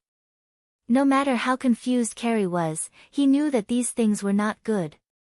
He flicked the drill hook again and threw it toward the steep slope above the stone wall. After pulling it up the slope, the claw hook popped out from his wrist, and he climbed up the slope bit by bit. What if he accidentally fell down again? After climbing up the slope, Carrie lay on the ground beside a large rock. He felt like a puddle of paste, and he had no strength left. Although the symptoms of the neurotoxin had lessened, and his consciousness was much clearer, he still felt weak all over. He didn't know where the firearms on him were. If he encountered those hard black and red alien beasts again, only death would await him. In his current state, it was difficult to even cut a fruit with his wrist knife. As Carrie was thinking, he heard a familiar low growl. It was the kind of growl that was slow and rhythmic like breathing.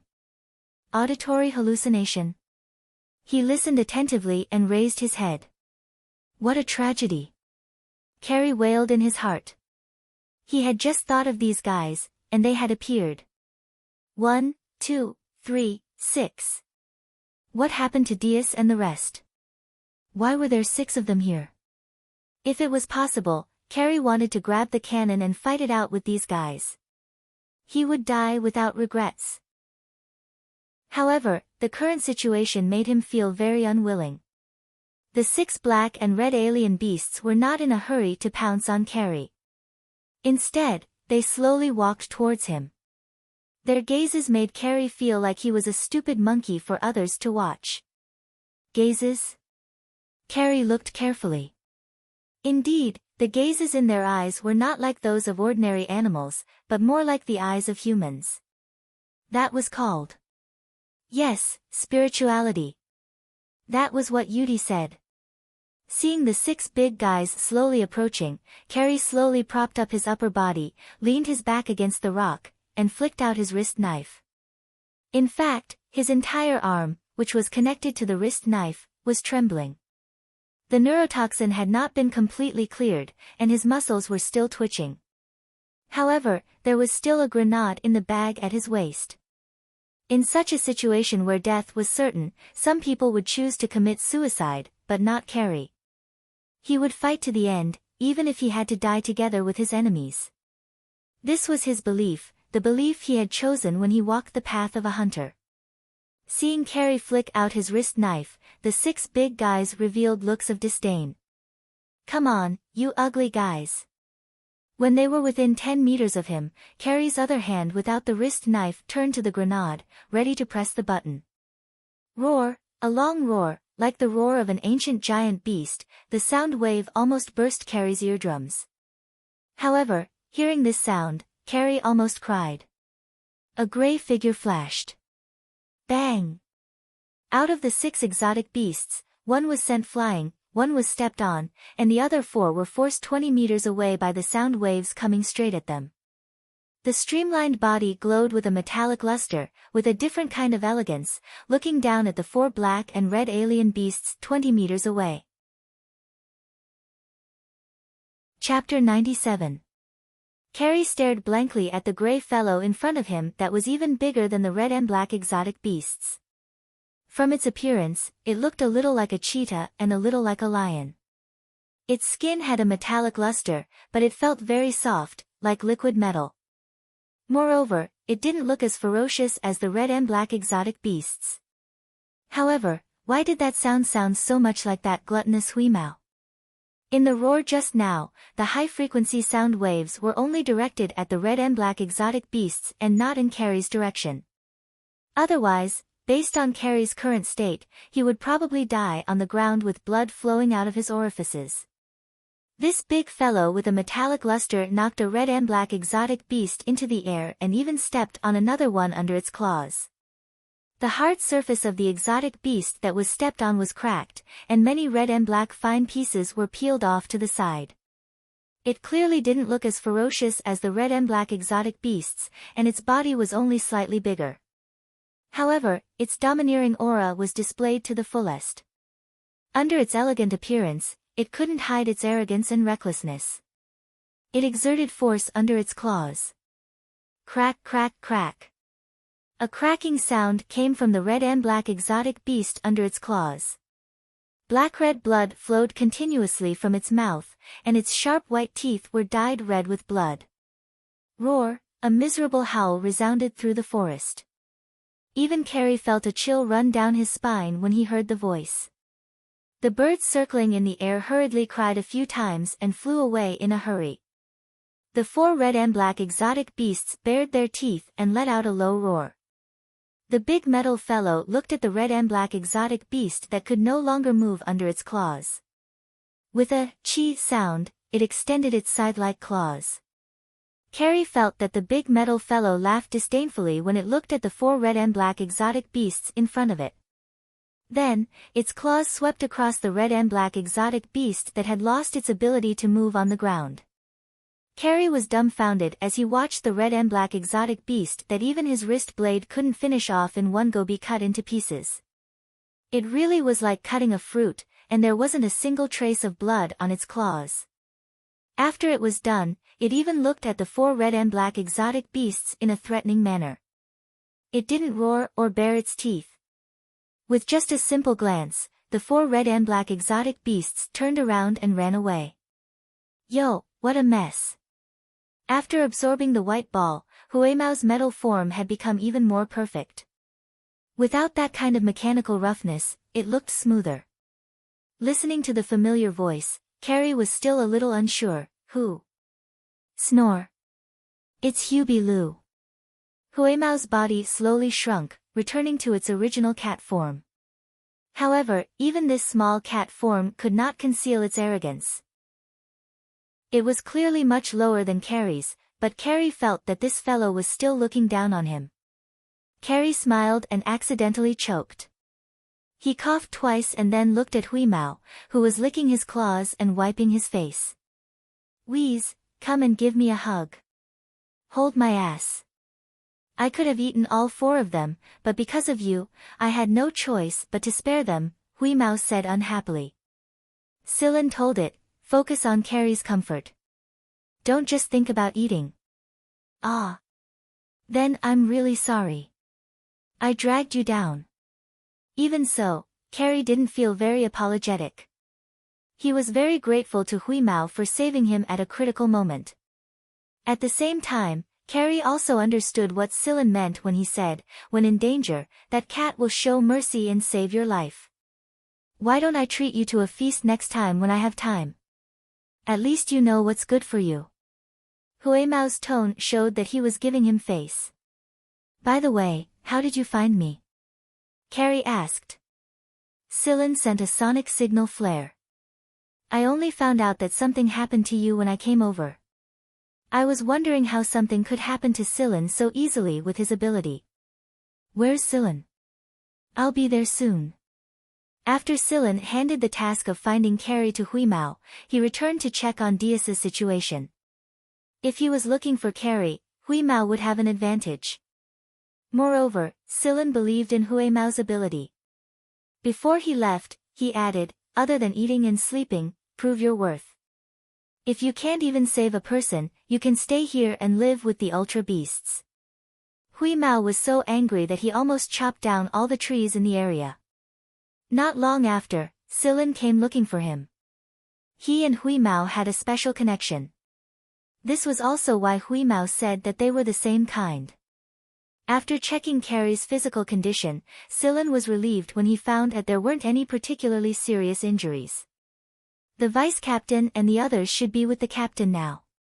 The reinforcements are here, and they came directly with the aircraft. I left a message for them and left a signal transmitter along the way. This place is very strange. There's a strong interference effect, but as long as they fly over here, they should be able to receive the signal within a small range. Knowing that everyone was fine, Carrie was also a lot more relaxed. Wheeze is very strong. Huimao squinted his eyes, enjoying Carrie's scratching of his chin surface. When he heard this, he snorted. Sillin glanced at the two and shook his head. He then walked to the red and black ultra beast that Huimao had chopped into pieces. I really don't know how many of these things there are. There were 6 of them just now. If it wasn't for Wheeze, I would have been dead, Carrie said. No, it's not. These 6 are not the group we originally encountered, Sillin said with a frown. Group? Yes. They are social animals. The forest that we passed through before was a group. There are many smells in the air, including the smell of their territory. However, the smell on this one doesn't belong to that forest. Carrie's face twitched. He thought that his sense of smell was very sensitive, but he really did not smell anything special. Of course, apart from the smell of blood. They're very intelligent. At the beginning, they were probably driving the horny-skinned beasts to test us. It's not that those horny-skinned beasts are intelligent. The real masterminds are these guys and those birds in the sky. Scylla pointed above his head as he said this. The snakes we encountered were thrown down by those birds circling in the sky. With the cover of the dense branches, those snakes wouldn't fall to their deaths even if they fell from the sky. These snakes should be very familiar with the smell of those horny-skinned beasts. They will chase after the smell factor in the air. And these snakes are also testing us. Carrie's mouth was wide open. Weren't these red and black ultra beasts a little too cunning? Then, for the third time, they drove out even more horny-skinned beasts to exhaust our weapons and ammunition. At the same time, they closed in on us in a fan shape, forcing us back while preparing to attack from behind the horny-skinned beasts. It's like they're hunting. While they're hunting, they'll force us towards the steep slope. There will be vines entangling us along the way. They'll watch their prey struggle and force them into a corner step by step. Their goal isn't to eat, but to enjoy this pleasure and learn from it. Carrie felt a chill in his heart when he heard this. After being a hunter for so long, this was the first time he was counterattacked by an ultra beast and ended up as prey. Captain and the others are coming. Scylla looked at the sky and turned around to help Carrie up. They used a hoverboard, and the two of them and one cat flew towards the slowly descending spaceplane that opened its hatch. Seeing that both Carrie and Scylla were fine, Dias's worried heart finally relaxed. Let's return to the starship first. The situation this time is a little complicated. Chapter 98. The 6 advance teams all suffered casualties. Other than Dias's team and Lu Sua's team, the other 4 teams all suffered from varying degrees of death. After returning to the starship, Carrie was sent to the emergency room for treatment. Dias followed Shotten to the main starship, while Scylla stayed with the rest of the team. Scylla, it's all thanks to you this time. Otherwise, our team would have lost a lot of people. Xiao Shang smiled at Scylla. His face was filled with exhaustion and joy. Not long after Scylla left, Shotten brought the others over in a spaceplane. The remaining red and black exotic beasts stopped fighting and quickly fled. Scylla waved his hand. Is everyone all right? Their wounds have been treated. The more serious ones are still in the emergency room, but their lives are not in danger. Where's Beaver? He's in his private workshop. He's processing the data he brought back. A copy of the data was sent to the technical analysts on the 6th team's main starship for analysis. However, Beaver was itching to do the analysis himself. Scylla went to Beaver's workshop and knocked on the door. Generally speaking, Beaver did not like to be disturbed when he was working. Therefore, the doorbell was set to silent, so Scylla could only knock on the door. After knocking for a long time, Beaver finally opened the door. His eyes were bloodshot. It seemed like the data analysis was not going well. What? Beaver asked weakly. It was too mentally exhausting to analyze so much data in such a short period of time. Moreover, it was still chaotic. He kept feeling like something was missing. Let me borrow your analyzer to analyze a piece of audio. Scylla did not walk into Beaver's workshop. It was Beaver's private, forbidden area. Other than Dias, no one else had entered it. Even the 6th team's leader, Shotten, was not included. Audio? What audio? There were some audio recordings in the information Dias and the others collected, but they were all the sounds of the horny-skinned beasts and the red and black exotic beasts. It's a bird. Beaver's eyes flashed. Go sit in the cubicle next door. I'll analyze it immediately. Nodding, Scylla walked to the cubicle next to Beaver's studio. Hey, why are you being so secretive? Why aren't you letting me in? Hui Mao followed Scylla in and jumped onto the table, asking Scylla to pour him a glass of juice. After licking it twice in a picky manner, he raised his head and said to Silen mysteriously, "Do you want me to eavesdrop and see what data you're processing?" Eavesdropping? You can find out what he's dealing with through listening. Silen was surprised. Hui Mao raised his head as if he was the #1 expert in the world. Of course. All machines will make a specific sound, and the data they process will be spoken through language. It's just that you guys don't know about it. You guys can only know the calculation results and part of the process that are displayed on the screen. Then wouldn't we be able to eavesdrop everywhere as long as we invent a device that can receive and translate this machine language? Hearing Silen's words, Hui Mao looked at him with disdain. Let's not talk about whether or not those low-grade machines can hear. Even if they can hear, they might not be able to understand it. For example, can you understand the indigenous language of those remote planets? In other words, the language produced by different machines is different. But why can you understand it? Agreeing with Hui Mao, Silen knew that it was not easy to understand that kind of machine language. Otherwise, the League of Stars would have invented that kind of eavesdropping device a long time ago. There was something else that Silen was puzzled about. Beaver's studio had very good soundproofing, so how did Hui Mao hear it? Or could it be that this kind of machine language was not sound waves? I don't know. I just know that they are talking, and I can understand them. This is the ability of the miracle life of the universe. Silen rubbed his chin.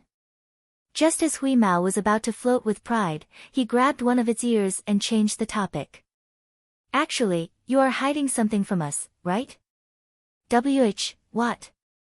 No way. Hui Mao's arrogance was blown away by Silen's words. You are trying to cover it up. I know what you are thinking in your head the moment you move your ears. Nonsense.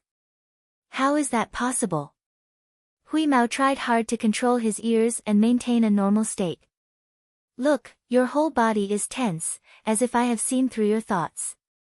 Silen pressed a button, and a mirror appeared on the wall. In the mirror, Hui Mao looked like he was frozen and was suspiciously stiff. You don't even know how to lie. You are so stupid. You call yourself a centuries-old cyborg life form.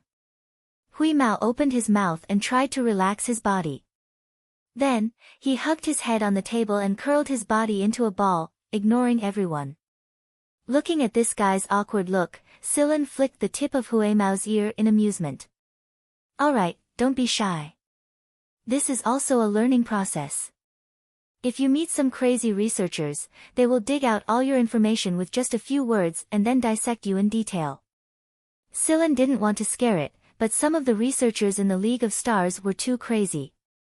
They would really do anything, no matter the cost, by hook or by crook. Hui Mao's situation was too special. Compared to the cyborg life forms that had been recorded, Hui Mao definitely had more research value. He belonged to a different kind of existence. Silen was afraid that one day in the future, if everyone didn't have the ability to protect Hui Mao, this guy would be able to survive with his own ability. He wouldn't be sold by someone and still have to pay for the person. Hui Mao's claws that were hugging his head loosened, but his body was still curled into a ball. Silen rubbed Hui Mao, who was curled into a ball, hard. Still throwing a tantrum like a child. After a pause, Silen smiled and said, You actually found a mine, right? How did you know? Hui Mao suddenly raised his head. Silen smiled but didn't say anything. He was just speculating based on various situations. As for what exactly it was, he didn't have a conclusion. However, since Hui Mao had this reaction, it was true. I've read some articles in high-contribution journals. Some researchers say that in some high-energy states, cyborg life forms will be forced to turn into a carbon-based state. That's because in that state, their mechanical form will be seriously affected. Hui Mao thought about it and shook his head. I don't know. I don't have that kind of feeling. Even though I wasn't used to it when I was near the mine area, I'll be fine after some adjustment. It's nothing. If that's the case, it might be the function of the white sphere. Yes, it must be. Let's not talk about the white sphere. About the energy mine, if I can guess it, those experienced analysts should be able to guess it as well. Ah. Hui Mao was stunned for a moment. Then he shouted, "It's all your fault. If you didn't call me over, I could have gone to mine the mine. I let them have it for free." Sillin reached out and knocked on the cat's head. "You still say, them. No matter what, they are part of this hunter team. If the team can find the mine, it will be very beneficial for their future development. Without the energy mine, whose starship will you fly around? If you collect the energy mine, won't you eat it?" Hui Mao thought about it and agreed, but he was still a little unwilling. He whispered, "I can get the energy mine to repay my debt." "Alright, don't worry about it."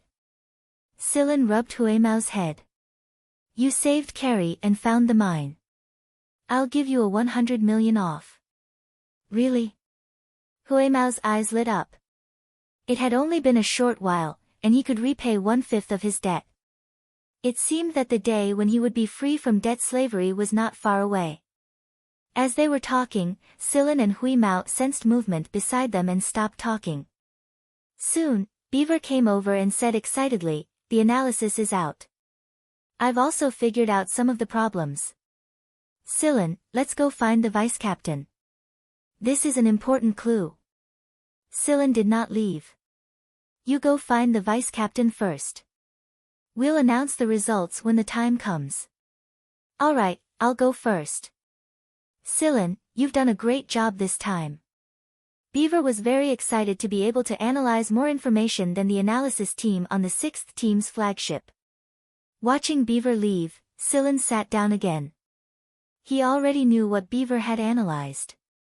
He had passed the audio to Beaver to analyze so that Beaver could tell Diaz about the missing information.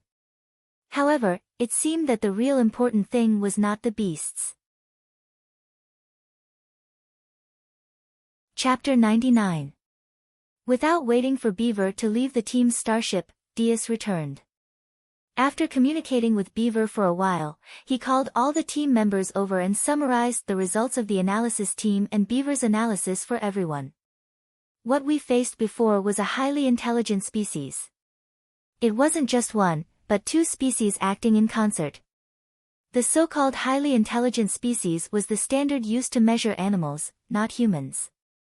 A highly intelligent species might not necessarily be smarter than humans, but they were definitely not stupid either. Diaz pulled up the images of the red and black exotic beasts and the birds in the sky on the big screen. There are also 2 images taken from high up in the sky. I believe everyone will have a better understanding of them after seeing them. In the image, there was a basin with many stone circles made out of huge rocks, and the horny-skinned beasts were being kept in the stone circles. Outside the stone circles were some red and black exotic beasts pacing back and forth. The image changed to a cave. Around the cave were birds that resembled eagles of prey. They used their sharp beaks and claws to tear the horny-skinned beasts apart before tossing them into the cave. The series of actions were very practiced, and it was obvious that they had done this many times before. The team did not know what the depths of the cave looked like, but from the creatures that crawled out of the cave, everyone knew that this was a snake cave. There were many snake species that would not eat dead or still objects, but it was obvious that this was not the case. When the minced meat was tossed down, they fought to snatch it. Neither of these 2 creatures are at the top of this planet. There are many creatures that are larger and more lethal than them, but these 2 creatures are living very well. The reason is because of their cooperation, a mutually beneficial symbiotic relationship. When the birds encounter their natural enemies, they will run to the red and black exotic beasts for protection, and when large beasts that pose a threat to the red and black exotic beasts approach, the birds will also warn them. After a long period of evolution, they have become more and more adept at interacting with each other, and at the same time, their intelligence has also increased. Diaz switched to another image. This is the scene when the team leaders came to support them, and they retreated. Look at the eyes of this big guy when they retreated. It was a kind of unwillingness to give up, just like a human's. An animal's intelligence can be reflected in its eyes. The higher its intelligence, the stronger its ability to learn. When the Miantuan saw the look, it quickly hid beside Beaver's trousers. What a scary look, as if it was going to jump out and eat it. As for Hui Mao, he only glanced at it calmly, then yawned and went back to sleep. Sleep after eating. Yes, that was the truth. No wonder I felt like I was being played. Carrie sighed as he sat on a chair after treating his wounds. Yudi gave him a sideways glance. Now you know the consequences of a hunter having a lower IQ than his prey. Carrie's face twitched, and he wished he could slap himself. Why did he speak at this time? Wasn't this purely asking for contempt? The members of the team thought deeply about what Diaz said. This meant that they were going to face two highly intelligent animals that cooperated with each other. At the same time, they did not know what other trump cards these two creatures had. However, if they wanted to understand this planet with a level B habitability, they had to face these two creatures. Many people were deep in thought after listening to him, and so was Silen. However, it was not because of what Diaz had said, but because of something else. Although his eyes were fixed on the big screen, his attention was on the data monitor that he could not see on the other side. That was the monitor that they had sent to orbit the planet. As it orbited the planet, it monitored some of the conditions on the planet, such as the general image, local weather conditions, energy detection, and so on. Ever since Whis spoke the machine language, Silen had paid special attention to it. When his concentration was at its peak, he really could hear some things. When he converted these things into words and images in his head, he could see some vague images that he couldn't see clearly at all. Even so, it was enough to excite Silen. He was sure that it was the machine language that Hui Mao had mentioned. Hui Mao, who had been sleeping on his stomach, twitched his ears, and his closed eyes suddenly opened. He looked at Silen with a strange gaze, but he seemed to understand something and immediately felt relieved. He buried his head and continued to sleep. After explaining it to everyone, Diaz's expression turned serious. Silen thought, the real show is coming. Diaz cleared his throat and said solemnly, after saying so much, let's get to the main point. According to the analysis of the main ship's analysis team, there may be a large amount of energy ores on this planet. It's just that for some unknown reason, we are temporarily unable to detect them. Therefore, our next mission is to return to the planet for further energy detection. The technical team has already modified the detection parameters and optimized the detectors. The new detectors will be sent over tomorrow. Before the detectors are sent over, everyone should rest well. Once we return to the surface, we will have to face more than just these two intelligent lifeforms. The moment the gray cat heard the word energy ores, its ears immediately perked up with a whoosh. Although it still had its eyes closed and head buried, its ears betrayed its current mood. Seeing this, Silen sighed inwardly. As expected of a cat. After the small team meeting, Silen returned to the lounge and sat down. Hui Mao jumped onto Silen's lap. Are we only looking for one of the energy ores? Silen thinks for a moment and said, I don't know, but the 6 teams will be sent out separately to explore different areas. Maybe the other teams will be in charge of other energy ores. How many do you know? Silen had seen the images taken by the orbiting detection satellite and a few simple parameters. From these parameters, Silen speculated that there might be more than one energy ore, but he did not know how many there were. After all, the data was limited. He believed that the main ship's analysis team would have a more accurate conclusion. However, compared to the analysis team, Silen trusted Hui Mao's judgment more. Hui Mao narrowed his eyes. The area I ran was limited, but within this area, I found 2 types. One is in that forest, and the other is in that green river. Silen nodded. These 2 places were indeed strange. When he thought that so many energy ores would be confiscated, Hui Mao was a little dispirited. Seeing that Hui Mao was a little unhappy, Silen pulled its ear. If you can find the energy ores before the detectors, you can eat some first. Really? I won't be kicked out of the team and thrown to stay with those ugly people on the planet? Don't worry, as long as you limit your appetite, I believe the captain and the others will understand. What a joke. Who would be stupid enough to kick a cyborg out? There were many smart people in the team, and they knew what was at stake. Hee hee, alright, I'll definitely find the energy ores before those stupid machines. When the time comes, I'll eat first and tell you guys when I'm full. Great, this guy was getting carried away again. Stupid, just keep that last sentence in your heart. Don't say it out loud, you'll get beaten up. Sillin cupped Huimao's head and said. Yes, yes, keep it in my heart. I'll say it in my heart next time. I won't say it out loud. Huimao was happy and did not mind Sillin beating its head. During the time they returned to the surface of the planet, Huimao was always in a state of excitement. It patrolled the starship 3 times a day, but everyone was used to it. Carrie even brought food for Huimao every day to thank it for saving his life. When the Hoodie spacecraft landed on this piece of land again, the hatch opened, and Huimao ran away.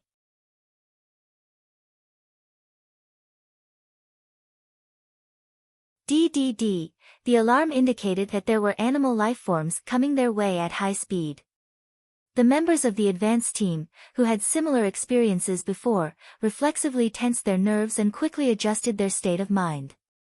They ignored the detectors and prepared their firepower first. It couldn't be helped. Once bitten, twice shy. It was just a conditioned reflex. Could it be that there were waves and waves of traps waiting in front of him? Wait, it's Wheeze. Sillin motioned for everyone to calm down, that guy probably found the energy ores. The first sentence did relax everyone's taut nerves a little, but the second sentence was undoubtedly another bomb. They had wasted 8 hours exploring with the detectors. In order to record accurate data and send it back to the starship for parameter calculation and further upgrade of the detectors, everyone was on foot.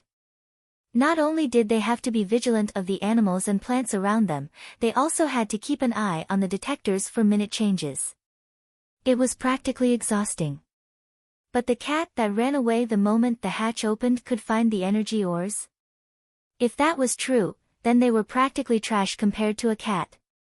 A gray shadow flashed by and jumped onto Sillin's shoulder. It was none other than Huimao's Wheeze. Sillin raised his hand and placed it next to its mouth. Then, Huimao spat out a fingernail-sized black and red crystal with a spit. After checking the size of the crystal, Sillin glanced meaningfully at Huimao. Huimao turned its head and looked at the surrounding scenery with an innocent expression. It had indeed eaten a meal before coming over, and when it came over, it had specifically bitten off a crystal the size of an egg. However, as it held it in its mouth, it had unknowingly absorbed some of the crystal, reducing it to the size of a fingernail. When Huimao spat out the small crystal, everyone's eyes were focused on Sillin's hand. Sillin handed the crystal to Dias. Dias carefully took the small black and red crystal. It was obviously a deep black and red, but it gave off a sparkling and translucent feeling. At the same time, it was so deep that it was full of fatal temptation. Dias slowly brought the small black and red crystal in his hand closer to the detector. When it was about 5 meters away, the detector suddenly had an abnormal reaction. As the distance got closer, the detector's sound became more rapid and sharp. After a rapid high-frequency sound, the detector exploded. At this time, the crystal in Dias's hand was still more than 3 meters away from the detector. Only less than 2 meters could cause such a huge change. It had to be said that this energy ore was amazing. What a powerful energy field. Everyone's eyes shone. An energy ore of this quality only needed a cube that was about a meter long to make up for all the energy they had used up since they entered Sector Z. This reminds me of those black and red alien beasts, and those horny-skinned beasts with slightly black keratin and bony plates on the front half of their bodies.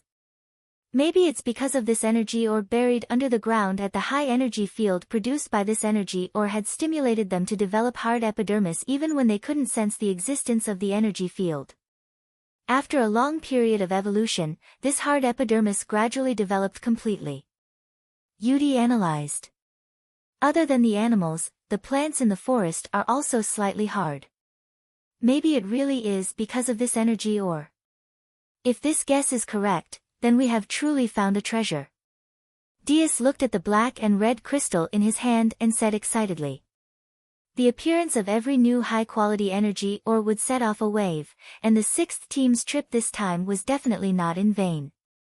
As long as they could get their hands on this energy ore, their sixth team would be able to stand tall in the entire Vanguard Hunter Regiment even if they didn't gain anything else in Sector Z. Wheeze, you really are the treasure of our squad. Ha! Carrie tossed the detector aside and walked over to scratch Huimao's chin.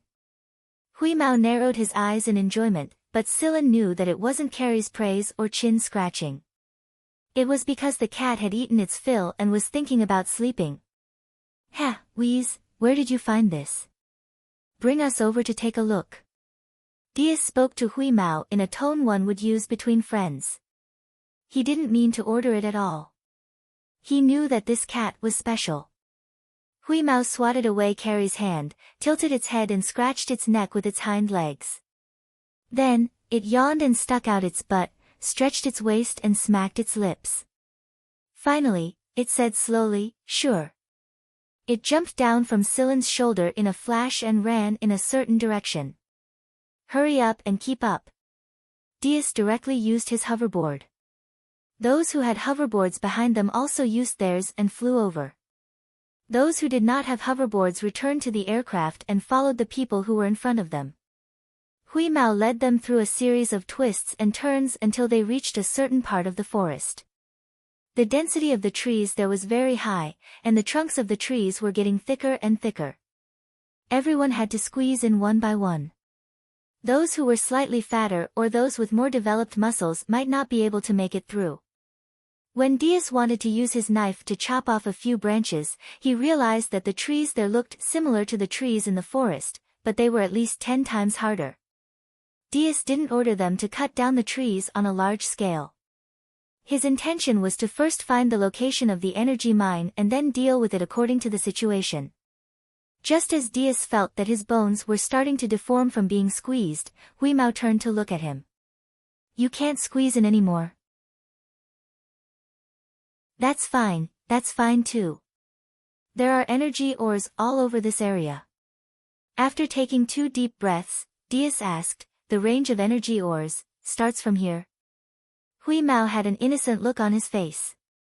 No, it starts from the place where some of you with more developed muscles couldn't squeeze in. Dias, his eyes nearly rolled back and he vomited blood. Dias was filled with regret. The place that Huimao had mentioned was more than 500 meters from where they were. In other words, when he had squeezed so hard that his internal organs were about to deform, he was told that he had squeezed for more than 500 meters for nothing. Why didn't you say so earlier? Dias gritted his teeth. Because the quality of the energy ores there was not good. The one I gave you is better than the one there. However, you still have to go further in. Huimao didn't seem to have done anything wrong. Beside him, Silen shook his head. This cat was really slow. It just looked smart. Chapter 101. Dias, with a face full of resentment, squeezed his way back to instruct his men to start mining. Mining in this place was not an easy task. Dias sighed in his heart. There were so many technicians and so-called professionals, but they could not even compare to a simple-minded cat. As for Silen, who had a strange bone structure, Dias and the others had always thought that Silen was born with the ability to change his bone structure and body shape. Silen followed Huimao and continued walking. Dias did not say anything. It was always better if someone could follow the cat and see what was going on. As they continued walking, even a person as thin as a bamboo pole might not be able to squeeze in. Many times, Silen's bones would be dislocated in order to pass through the narrow gap, and then straighten again. If Diaz and the others knew that Silen was playing with his bones like a jigsaw puzzle, their jaws would probably drop to the ground. "Ah, it's here!" Hui Mao shouted from not far ahead. Silen took a few more steps forward and realized that from this point onward, there were no trees. The ground was covered with a layer of rocks, which looked similar to the rocks in other places. Silen took out his knife and stabbed it into the ground. The rocks here were very hard, and even if he stabbed for a long time, he might not be able to stab very deep. If he used too much force, the knife in his hand might even break. Below the rocks was a layer of rock. According to Hui Mao, the black and red energy ores were below this layer. Silen could also feel that this place was different, and some of the factors in his body began to stir. If this was the core of the black and red energy ores, it was hard to imagine that the strength of the energy fields in this vast forest, as well as the large area around it, was similar. Other than the core area, the energy fields covering such a wide area further highlighted the uniqueness of the energy ores. This rocky area was not exposed to the outside world. The sky was densely covered with spreading branches, which was why this rocky area was not found in the images taken by the orbiting satellite probes. In the middle of the rocky area, there was a hole that had been dug. It was Hui Mao's masterpiece. Silen walked to the side to take a look. The rock layer was about 15 meters deep, and below that were the black-red energy ores. However, that was only the information that Silen could glean from the cave walls. As for this hole, the black-red energy ores that extended from 15 meters underground to 30 meters underground had all been destroyed by Hui Mao. At this time, the cat jumped in and continued to eat, as if it was chewing on ice. If Carrie saw this, he would probably worship it again. No matter how intelligent an animal was, it would not eat energy ores as if they were food and crunch them loudly, right? Silen jumped into the cave and touched the black-red cave wall with his fingers. When we spat the red-black energy into his hand, Silen didn't test it because he was being stared at by so many people. In fact, a series of changes had started happening inside Silen's body the moment he came into contact with the energy. It was as if he was trying to absorb all of the energy inside the energy. If Silen had not forcefully suppressed this change, by the time it landed on Diaz's hand, it would have shrunk to the size of a grain of rice. Silen could feel the boiling factors in his body yearning for this kind of energy. Although Silen did not understand what would happen, he knew that it was definitely not a bad thing. When he touched the black-red energy ores on the cave wall, the cold feeling from his fingers did not last long before it was replaced by a scorching heat. Silen felt like there was a whirlpool in his body, crazily absorbing the energy contained in the black-red energy ores that his fingers touched. This kind of energy made the chips in his body become active and stimulated the metabolism in his body. At this moment, Silen could feel that there was no change in his genetic information, but the information that was transcribed from his DNA was different every time. In other words, every time it was transcribed, the original information would be automatically edited, so that the final information that was transcribed would be different. This seemed to be an experiment, using the energy absorbed to supply energy for the experiment. At the same time, this energy also provided a comparison, so that each experiment would get closer and closer to the point that this energy measured. The chips integrated into his genes stimulated some of the silent areas in his genes to start expressing themselves. At this moment, Silen felt as if he was being painted layer by layer, and then this paint seeped into his body. Not only the surface of his body, but the organs in his body, from the tissues to the cells, were all undergoing strengthening experiments over and over again, until the most suitable and most advantageous point was found. Hui Mao, who was originally leaning on the cave wall and gnawing on the energy ores, suddenly felt that something was wrong and turned his head. What the heck? Hui Mao was so shocked by Silen's current state that he slipped and fell from the cave wall. Fortunately, he was a cat, and after twisting his body and landing on the ground, Hui Mao immediately ran to Silen's side. However, he did not get close to Silen, because there was a strange aura around Silen at this moment. Moreover, Silen's entire body had turned black-red, and the color was deepening until it was almost the same color as the energy ores on the cave wall. Huimao circled around Silen twice, then sat down helplessly. He propped himself up on his forelimbs and stared unblinkingly at Silen, who was touching the cave wall with one hand, eyes closed and brows furrowed, and his entire body was black-red. At the place where Silen's fingers touched, the cave wall began to slowly sink inwards. Then, around Silen's fingers, the depression began to gradually expand. Huimao knew that this was because Silen had absorbed all the energy contained in the energy ores. However, even if it was Huimao, it had only eaten them first, then digested and absorbed them. Although the absorption was fast, it was not as efficient as this fellow, right? What the hell was this fellow doing? Why did he need to consume so much energy? As he watched, Huimao fell into deep thought. Yes, it thought that it was deep thought, but according to Silen's standards, it was actually in a daze. Pain, intense pain. It was as if every part of his body, from the inside to the outside, was being torn apart and reassembled once again. Silen had always felt that if he wanted to activate the remaining portion of the chip, he might need to increase his stamina or work hard to upgrade his gene to A rank. However, he had always neglected one thing. The small portion of the chip that had yet to be activated was also the most crucial part. If he wanted to activate it, not only would it be a matter of increasing his strength, he would also need a large amount of energy. However, the energy that could allow the activated chip to automatically experiment until the main body was upgraded to the most suitable point was no ordinary energy.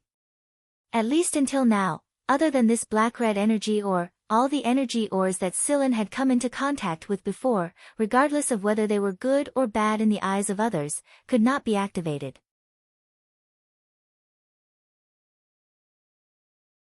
Chapter 102.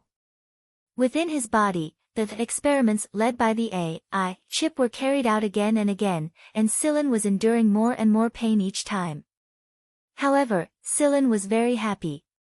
He knew that this was not a bad thing. This was also the most important opportunity since he had been injected with the AI chip for more than a year. He did not know how long this pain lasted, but suddenly, a feeling of enlightenment came over him, and he instantly felt a sense of comfort. At the same time, the black and red color on the surface of Silen's body slowly faded until it disappeared, and Silen seemed to have returned to his original appearance. Silen stretched his arms a little. He felt good, very good. Even if he was not in a solidified state, he believed that his current body would be able to withstand even stronger attacks. He was very clear about his current state. Although the AI chip in his body had been activated a little, it was still in an incomplete state. However, Silen was also satisfied. This opportunity allowed Silen's gene rank to evolve again after more than a year. A-rank gene. Yes, the A-rank gene that many people yearn for even in their dreams. For Silen, the shadow hunter who had once lived in a poor little town and could not see the light of day on that underdeveloped planet, it was indeed a distant existence. However, that time, he had met Ori and was injected with the AI chip as a test subject. His gene rank had jumped to B rank, and now it had evolved again to A rank. However, Silen was still clear-headed, and this situation was only temporary. Whether the existence of the AI chip was ultimately a blessing or a curse, Silen himself could not say for sure. Letting out a long sigh, Silen looked at Huimao, who was sitting there in a daze with his front limbs propped up. He knew that this fellow had slipped away again. Hugh.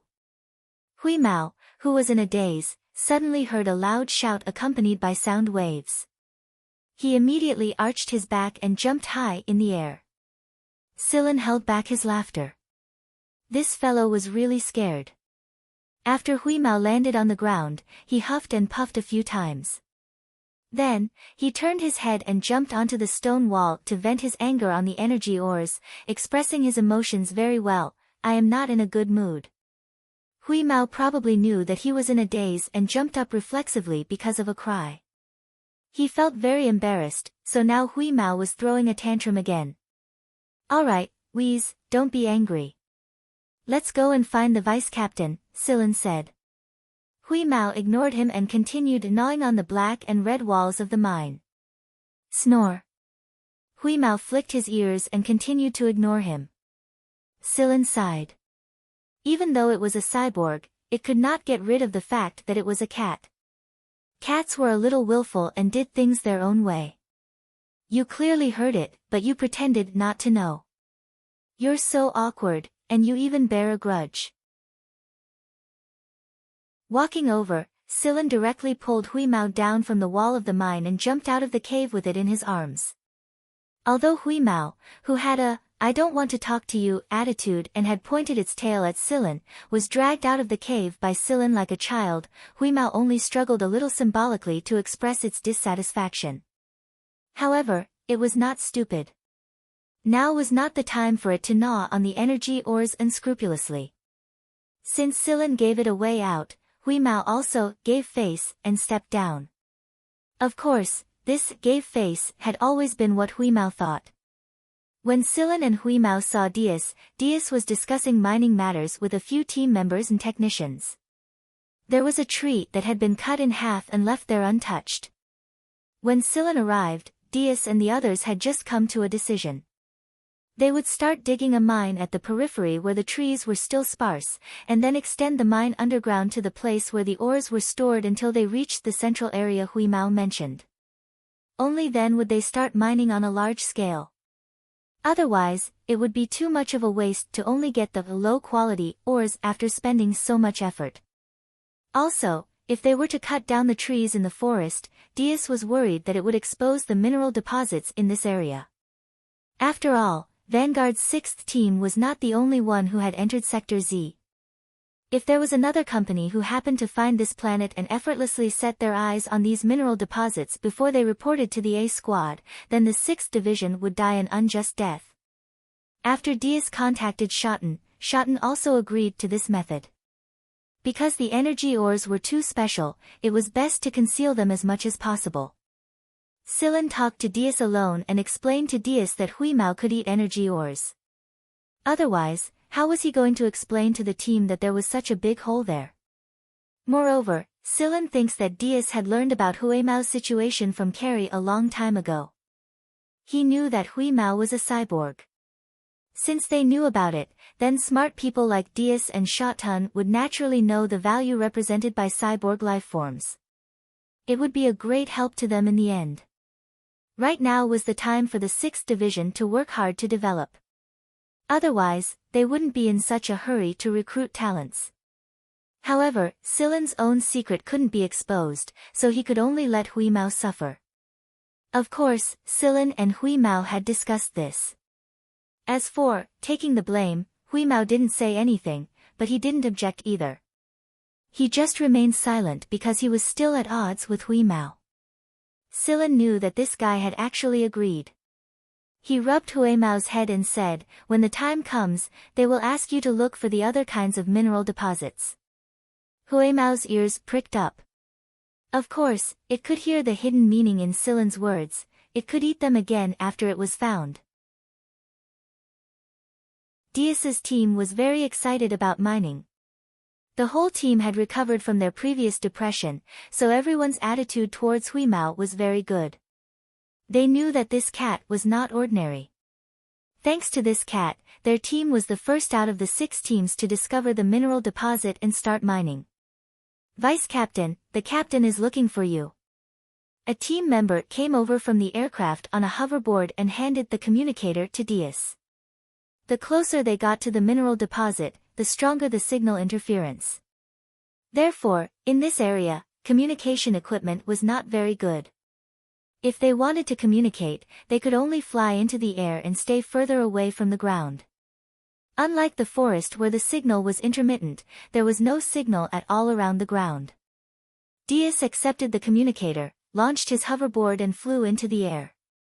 A while later, he came down and said to Sillin with a smile, "You and Wheeze should head over to the other squads. Their exploration isn't going too well, so a spaceplane will come and pick you up later." "Is there a problem?" "No." Before Sillin could answer, Hui Mao agreed eagerly. It was obvious that he couldn't wait.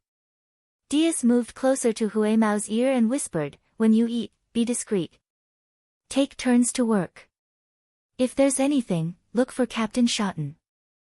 Hui Mao's round eyes were bright, and he said in a tone that said, "Of course." 5 minutes later, an aircraft flew over. Silen and Hui Mao boarded it on a hoverboard. After the aircraft flew away, Beaver said doubtfully, "There's something wrong with Silen. It feels different from before." "Of course." Diaz smiled happily. "That guy has already evolved to rank A." Silen did not deliberately hide it. There was a slight resonance between rank A and rank A genes. This slight resonance did not exist among the ranks below rank A.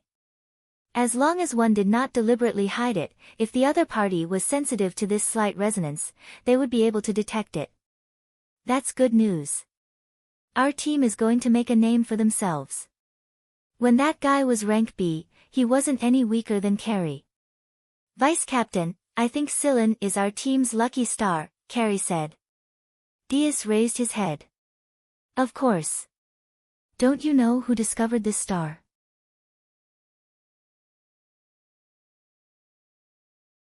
Chapter 103. On the spaceplane, Shotten looked very happy at the data displayed by the energy analyzer in his hand. He promised repeatedly that he would not mistreat the gray cat as long as it could find the source of the energy. He even promised to give the gray cat tens of thousands of GAL credits. Although this amount of money was too little for the gray cat since it had always measured money in the hundreds of millions, it was still meat no matter how small a mosquito was. The gray cat accepted the money out of respect, and most importantly, Shotten allowed it to give the gray cat special treatment openly. When he found out that Silen's gene level had evolved to grade A, Shotten congratulated him happily and did not ask too many questions. The first place they arrived at was where the Cold Beauty Ash's team was. Previously, Ash's team had landed at a place where the rivers crisscrossed. From the sky, all they could see was a green river. Unlike the creatures in the forest, which had hard skin on their bodies, there were not many animals with hard skin on their bodies in this green river. Some small mammals like rabbits were active in the area around the river. However, they had a special characteristic: their bodies were generally green. The creatures in the river were not to be underestimated. Just like the green blobs that Carrie had encountered before, they all carried deadly toxins. One of the members of Ash's team had almost lost his life in the hands of these small blobs. These green blobs were originally flat like leaves in the river. However, when they discovered prey on the surface of the water, they would fill their bodies with gas and float to the surface of the water. Then, they would swim toward the prey and inject the toxins into the tissues of the prey, causing these parts to become soft and fluid for them to absorb. There were many hidden dangers in the river, especially a type of large jellyfish. Their long tentacles would extend out of the water to capture the land creatures that were closer to the river. There were also some amphibians that Asha and the rest had been guarding against. When Silen and Hui Mao arrived, Asha and the rest were resting at a place far away from the river bank. Shotten asked them to stop what they were doing and wait. Up until now, they had made no progress in their exploration. Moreover, 10 minutes ago, they had exchanged fire with more than 10 frog-like big guys. Asha and the rest had been exploring for a long time, but they still had no idea where to start. The technicians were sweating profusely and constantly changed the parameters of the detector to better match the situation here. However, the results were not satisfactory. When they heard that Captain Shotten had a solution, they could finally rest more comfortably. However, they did not expect that the solution that they had been waiting for was a cat. They had also heard that Diaz's team had a cat that always followed the Miantuan into trouble. Asha looked at Hui Mao, who was sniffing left and right on Silen's shoulder. She frowned and said nothing. Shotten said to Asha, "Get everyone ready. We're going to start looking for oars. Those who have hoverboards, get on the hoverboards. Those who don't, get on the aircraft. Also, get your weapons ready in case those things in the river come out and cause trouble again." After saying that, Shotten turned to look at Hui Mao with a smile. Wheeze, please. Hui Mao ignored him. After sniffing and confirming a direction, it jumped down from Silen's shoulder and ran in a certain direction. Silen activated his hoverboard and followed behind. Shotten signaled for everyone to follow. However, Shotten did not get on the aircraft. Instead, he activated the hoverboard in his backpack and chased after the gray shadow with Silen. Hui Mao only wanted to find the energy ore as soon as possible, so it chose the shortest route, a straight line. Regardless of whether it was land or a river, Hui Mao was still traveling in a straight line. Because of this, everyone was surprised. At first, Shotten was going to ask someone to help clear away the green obstacles next to Hui Mao, but Silen said that it was fine and that the little guy could handle it. What happened later proved that it was true. Fuck, this cat could actually swim, and it swam faster than fish in the water. Fuck, why was the cat covered in those green obstacles? It shook itself on the shore and was completely fine. What kind of cat was this?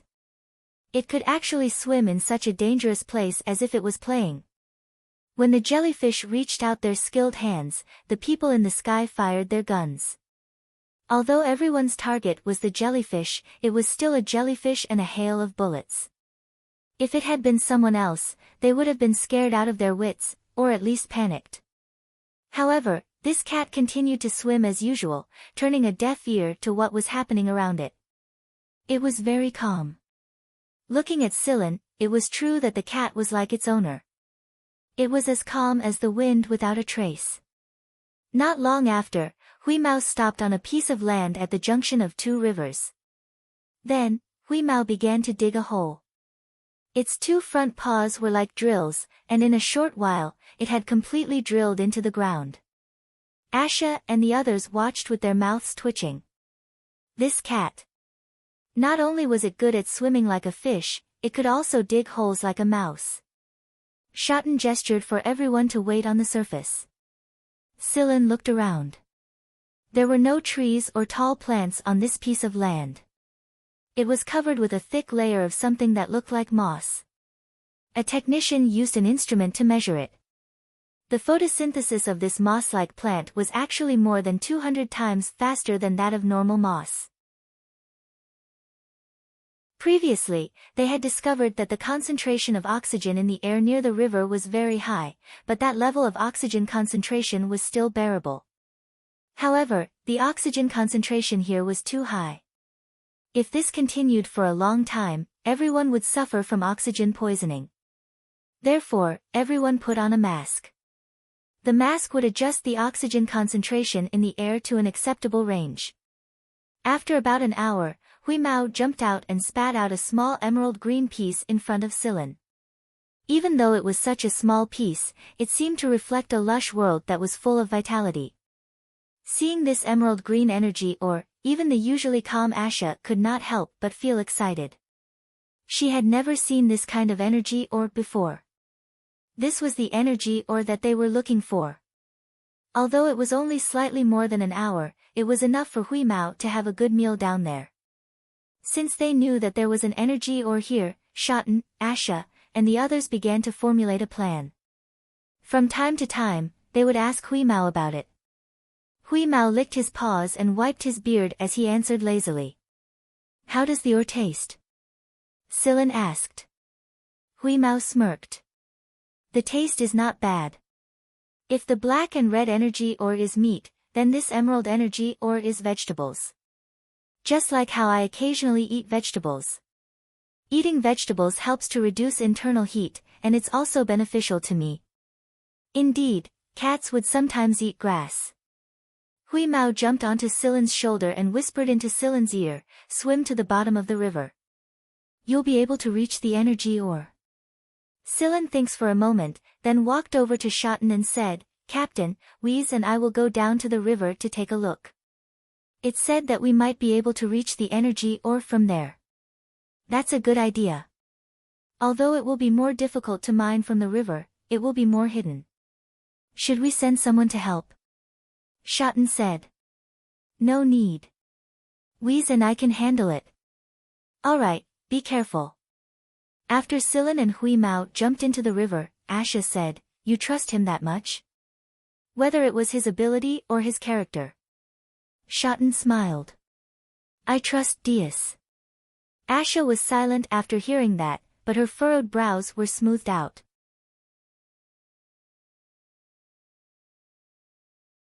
Chapter 104. Silen followed Hui Mao downstream. With his current physique, he could withstand the water pressure and dive for a long time without relying on a mask. Therefore, when Silen jumped into the water without wearing protective clothing or a mask, and without using a small submarine, some people on the shore were a little dumbfounded. Although it was only a river, its depth made many people flinch. The further down they went, the less light penetrated. At first, there were some dense water plants on the stone walls, and some plant-eating fish were looking for food around the water plants. As they continued to go down, the water plants decreased, and the surroundings became darker. This kind of environment made the hidden murderous intent in the darkness even stronger, and people could not help but feel anxious and panicked. However, Silen and Hui Mao did not feel the slightest bit of such emotions. There was no need for an underwater searchlight. With just a little bit of light, Silen could clearly see this area, and the source of this little bit of light was some glowing river mussels attached to the stone walls. Those magical light sources were what they used to attract prey. Perhaps it was because there were energy ores here, so these river mussels had evolved special suckers to attach to the walls. You would be wrong if you thought of them as normal river mussels. These river mussels ranged from 1 meter to 5 meters in length, and Silen could clearly see that there were some barbed teeth hidden inside their shells. When a prey came close to the mussel, these sharp teeth would firmly hook the prey in place. There was also the clamping pressure of the mussel shell. In this part of the river, there should be very few prey that had fallen into the trap and escaped. As soon as he turned his head, Silen found that the stupid cat had come close to the mussel, and only its fat butt, 2 hind legs, and tail were exposed. Knowing that there was no one else here, Hui Mao became angry. His whole head directly turned into a mechanical form, and it was the enlarged type. He swallowed the whole mussel, and then returned to his small cat form.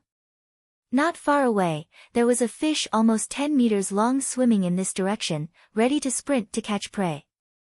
When it saw this scene, it flicked its tail, turned around, and ran away. It seemed that the intelligence of the animals here was not low. Hui Mao shook his head. He was very unhappy about being caught, but he went up to it out of curiosity. In the end, he felt that the mussel was not bad, but he was caught before he could bite into it. Hui Mao turned around and swam 2 steps. It stopped and spat out a green bead. It was the thing inside the mussel. Celine caught the orb before it could sink into the ground. Pearls?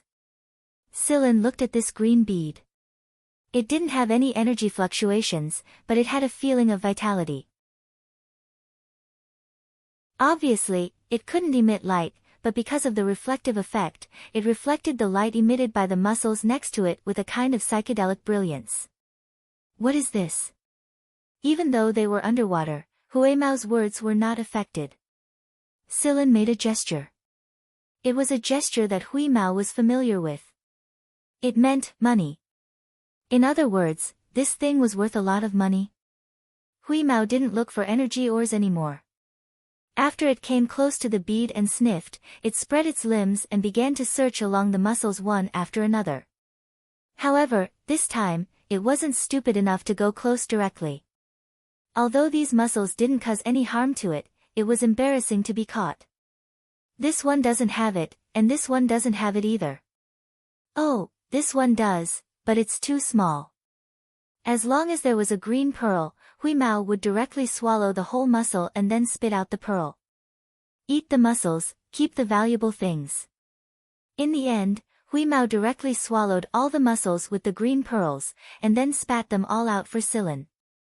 This was what it needed to repay its debt. After a while, Hui Mao finished his inspection. He counted a total of more than 20 mussels.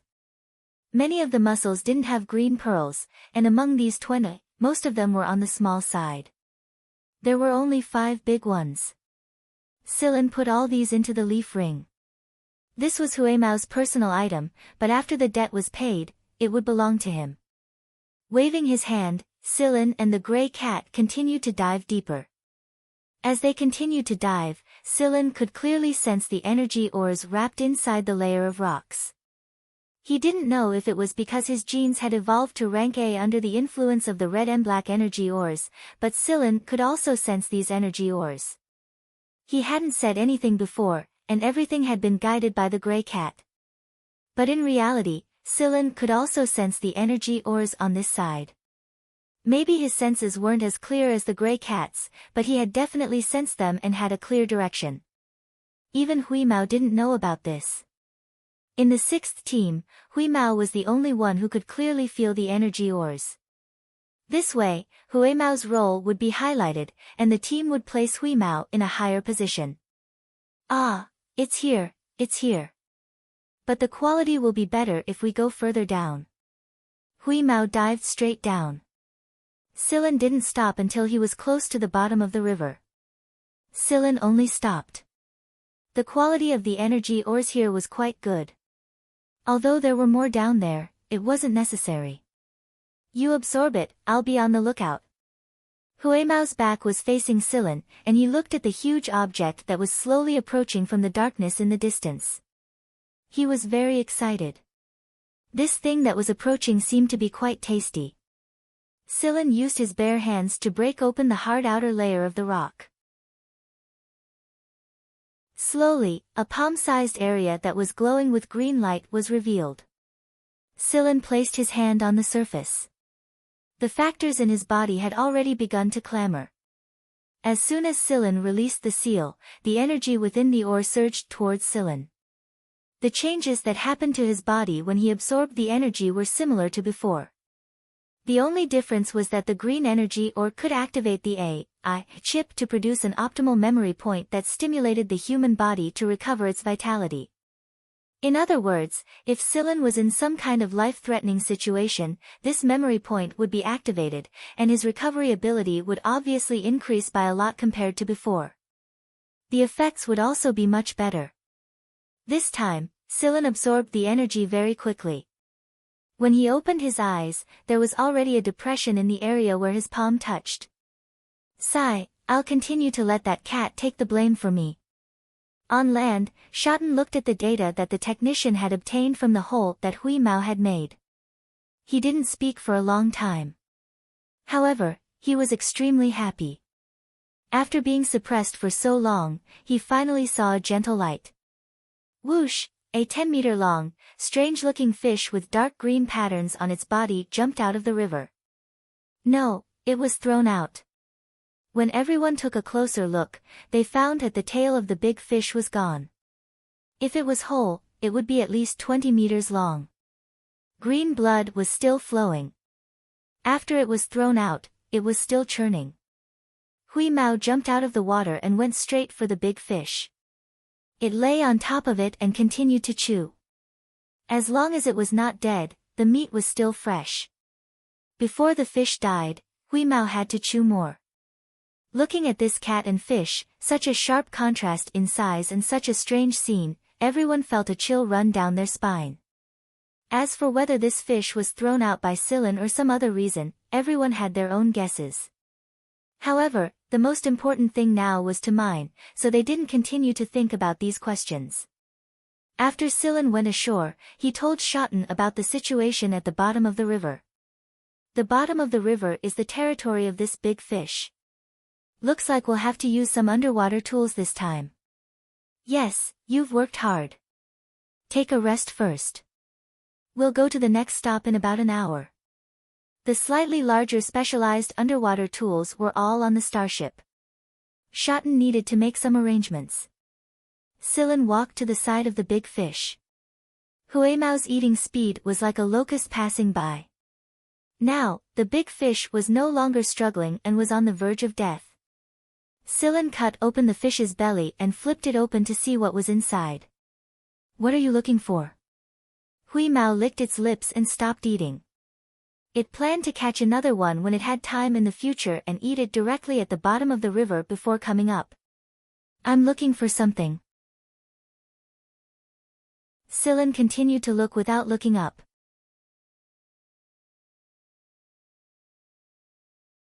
Chapter 105.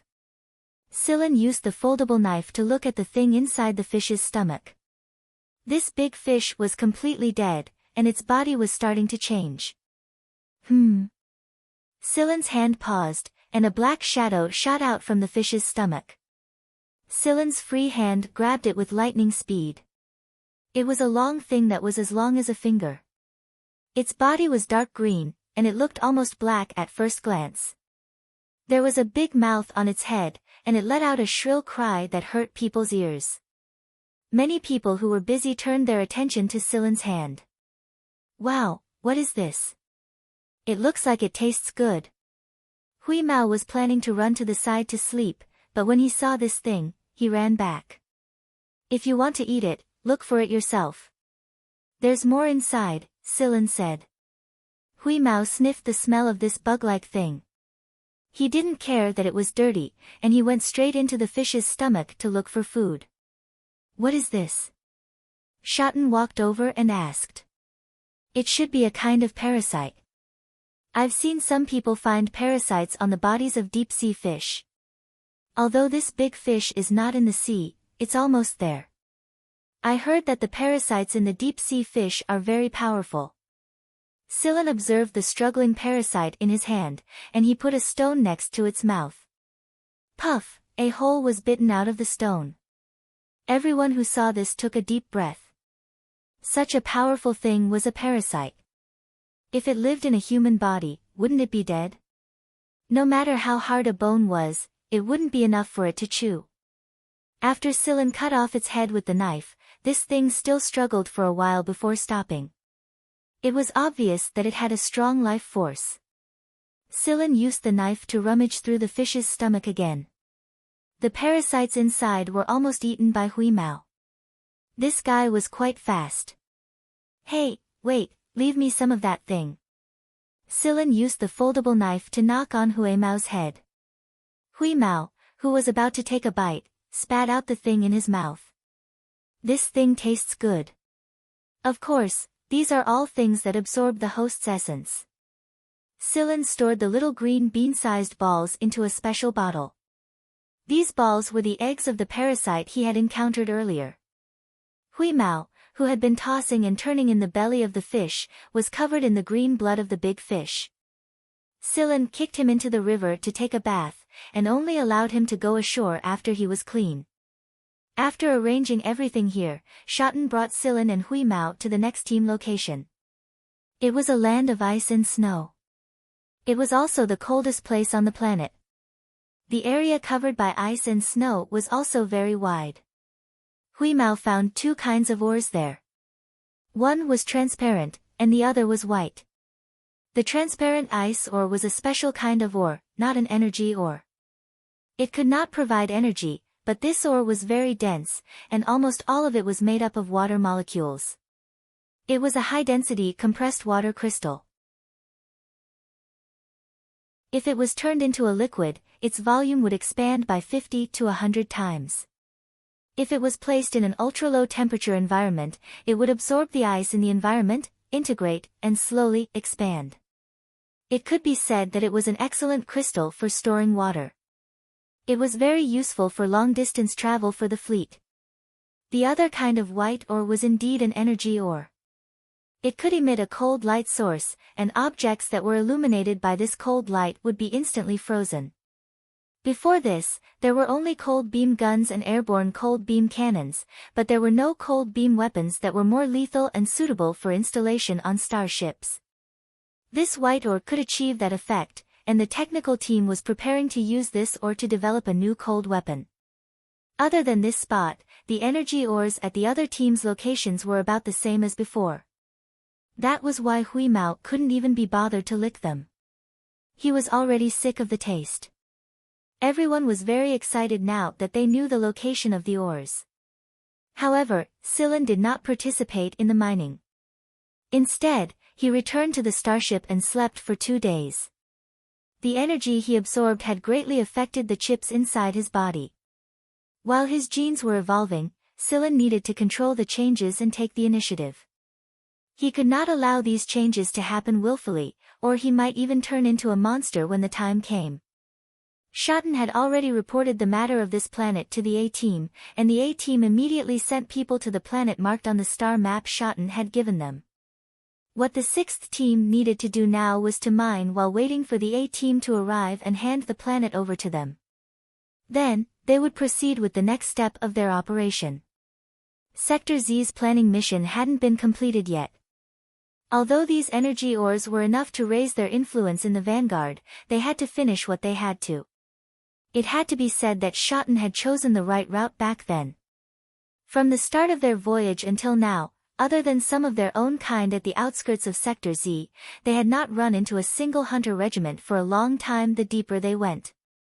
Right now, there was not a single exploration team like theirs that had come to the planet's surroundings. Sector Z was huge. No one could say for sure what they would encounter in the future, how many sacrifices they would have to make, and how much they would gain in the future. But no matter what, since they had made the choice, they had to keep going. During this time, the logistics team members seized the opportunity to replenish their food supplies. Only with energy and food supplies would they be able to travel more smoothly in the future. A technician had deduced a conclusion based on some parameter changes. Due to the effect of the energy field, there was a limit to the mining rate of the energy ores. There was a critical point to mining, which was also their equilibrium point. If this equilibrium point was broken, the planet would fall into chaos, and humans would not be able to stay on this planet for long. If it was serious, the planet's habitability would drop from rank B to rank C, or even lower. After sleeping for 2 days, Scylla returned to the planet. "Hey, Carrie, where's Scylla?" Beaver asked. The man who had slept for 2 days had actually disappeared. That guy has been obsessed with parasites lately, and he went looking for them with Engie. The moment he thought of those disgusting bugs, Carrie couldn't help but shudder. At this moment, Scylla was watching Engie dissecting a crab. This crab was something he had come across by chance at the green riverside. It was nearly 5 meters long, and its entire body was covered in thick green fur. At the side, Hui Mao was happily tearing off the crab's giant pincers. Engie picked out a bug from the crab's lungs. "Oh, I didn't expect to actually have one." Engie smiled as he picked out a bug. "I've only seen parasites in ordinary crabs, but I've never seen this one. But it should be about the same. We can study it when we have time. The infection rate and degree of this parasite are very high. They live in the lungs, stimulate and destroy the host's lung tissue, causing coughing and hemoptysis. Some even invade the brain and cause paralysis. The ones Engie mentioned were just the ordinary ones. The parasite he was holding was probably much more terrifying. We usually don't bring parasites onto the starship easily. The risk factor is too high, and if we lose control, the entire starship may die. Never underestimate these tiny things." As he was speaking, Scylla and Engie's communicators rang. Scylla turned on the communicator, and Carrie's big face appeared on it. "Scylla, the A-Team is here. You're tuning in to the Blissful Bookshelf YouTube channel. We're so grateful for your support, and don't forget to subscribe to join us on this incredible journey through captivating stories. Your generosity through donations truly makes a world of difference, as it's the primary source of revenue that allows me to expand and enhance this channel for you. Thank you from the bottom of my heart for being a part of this adventure.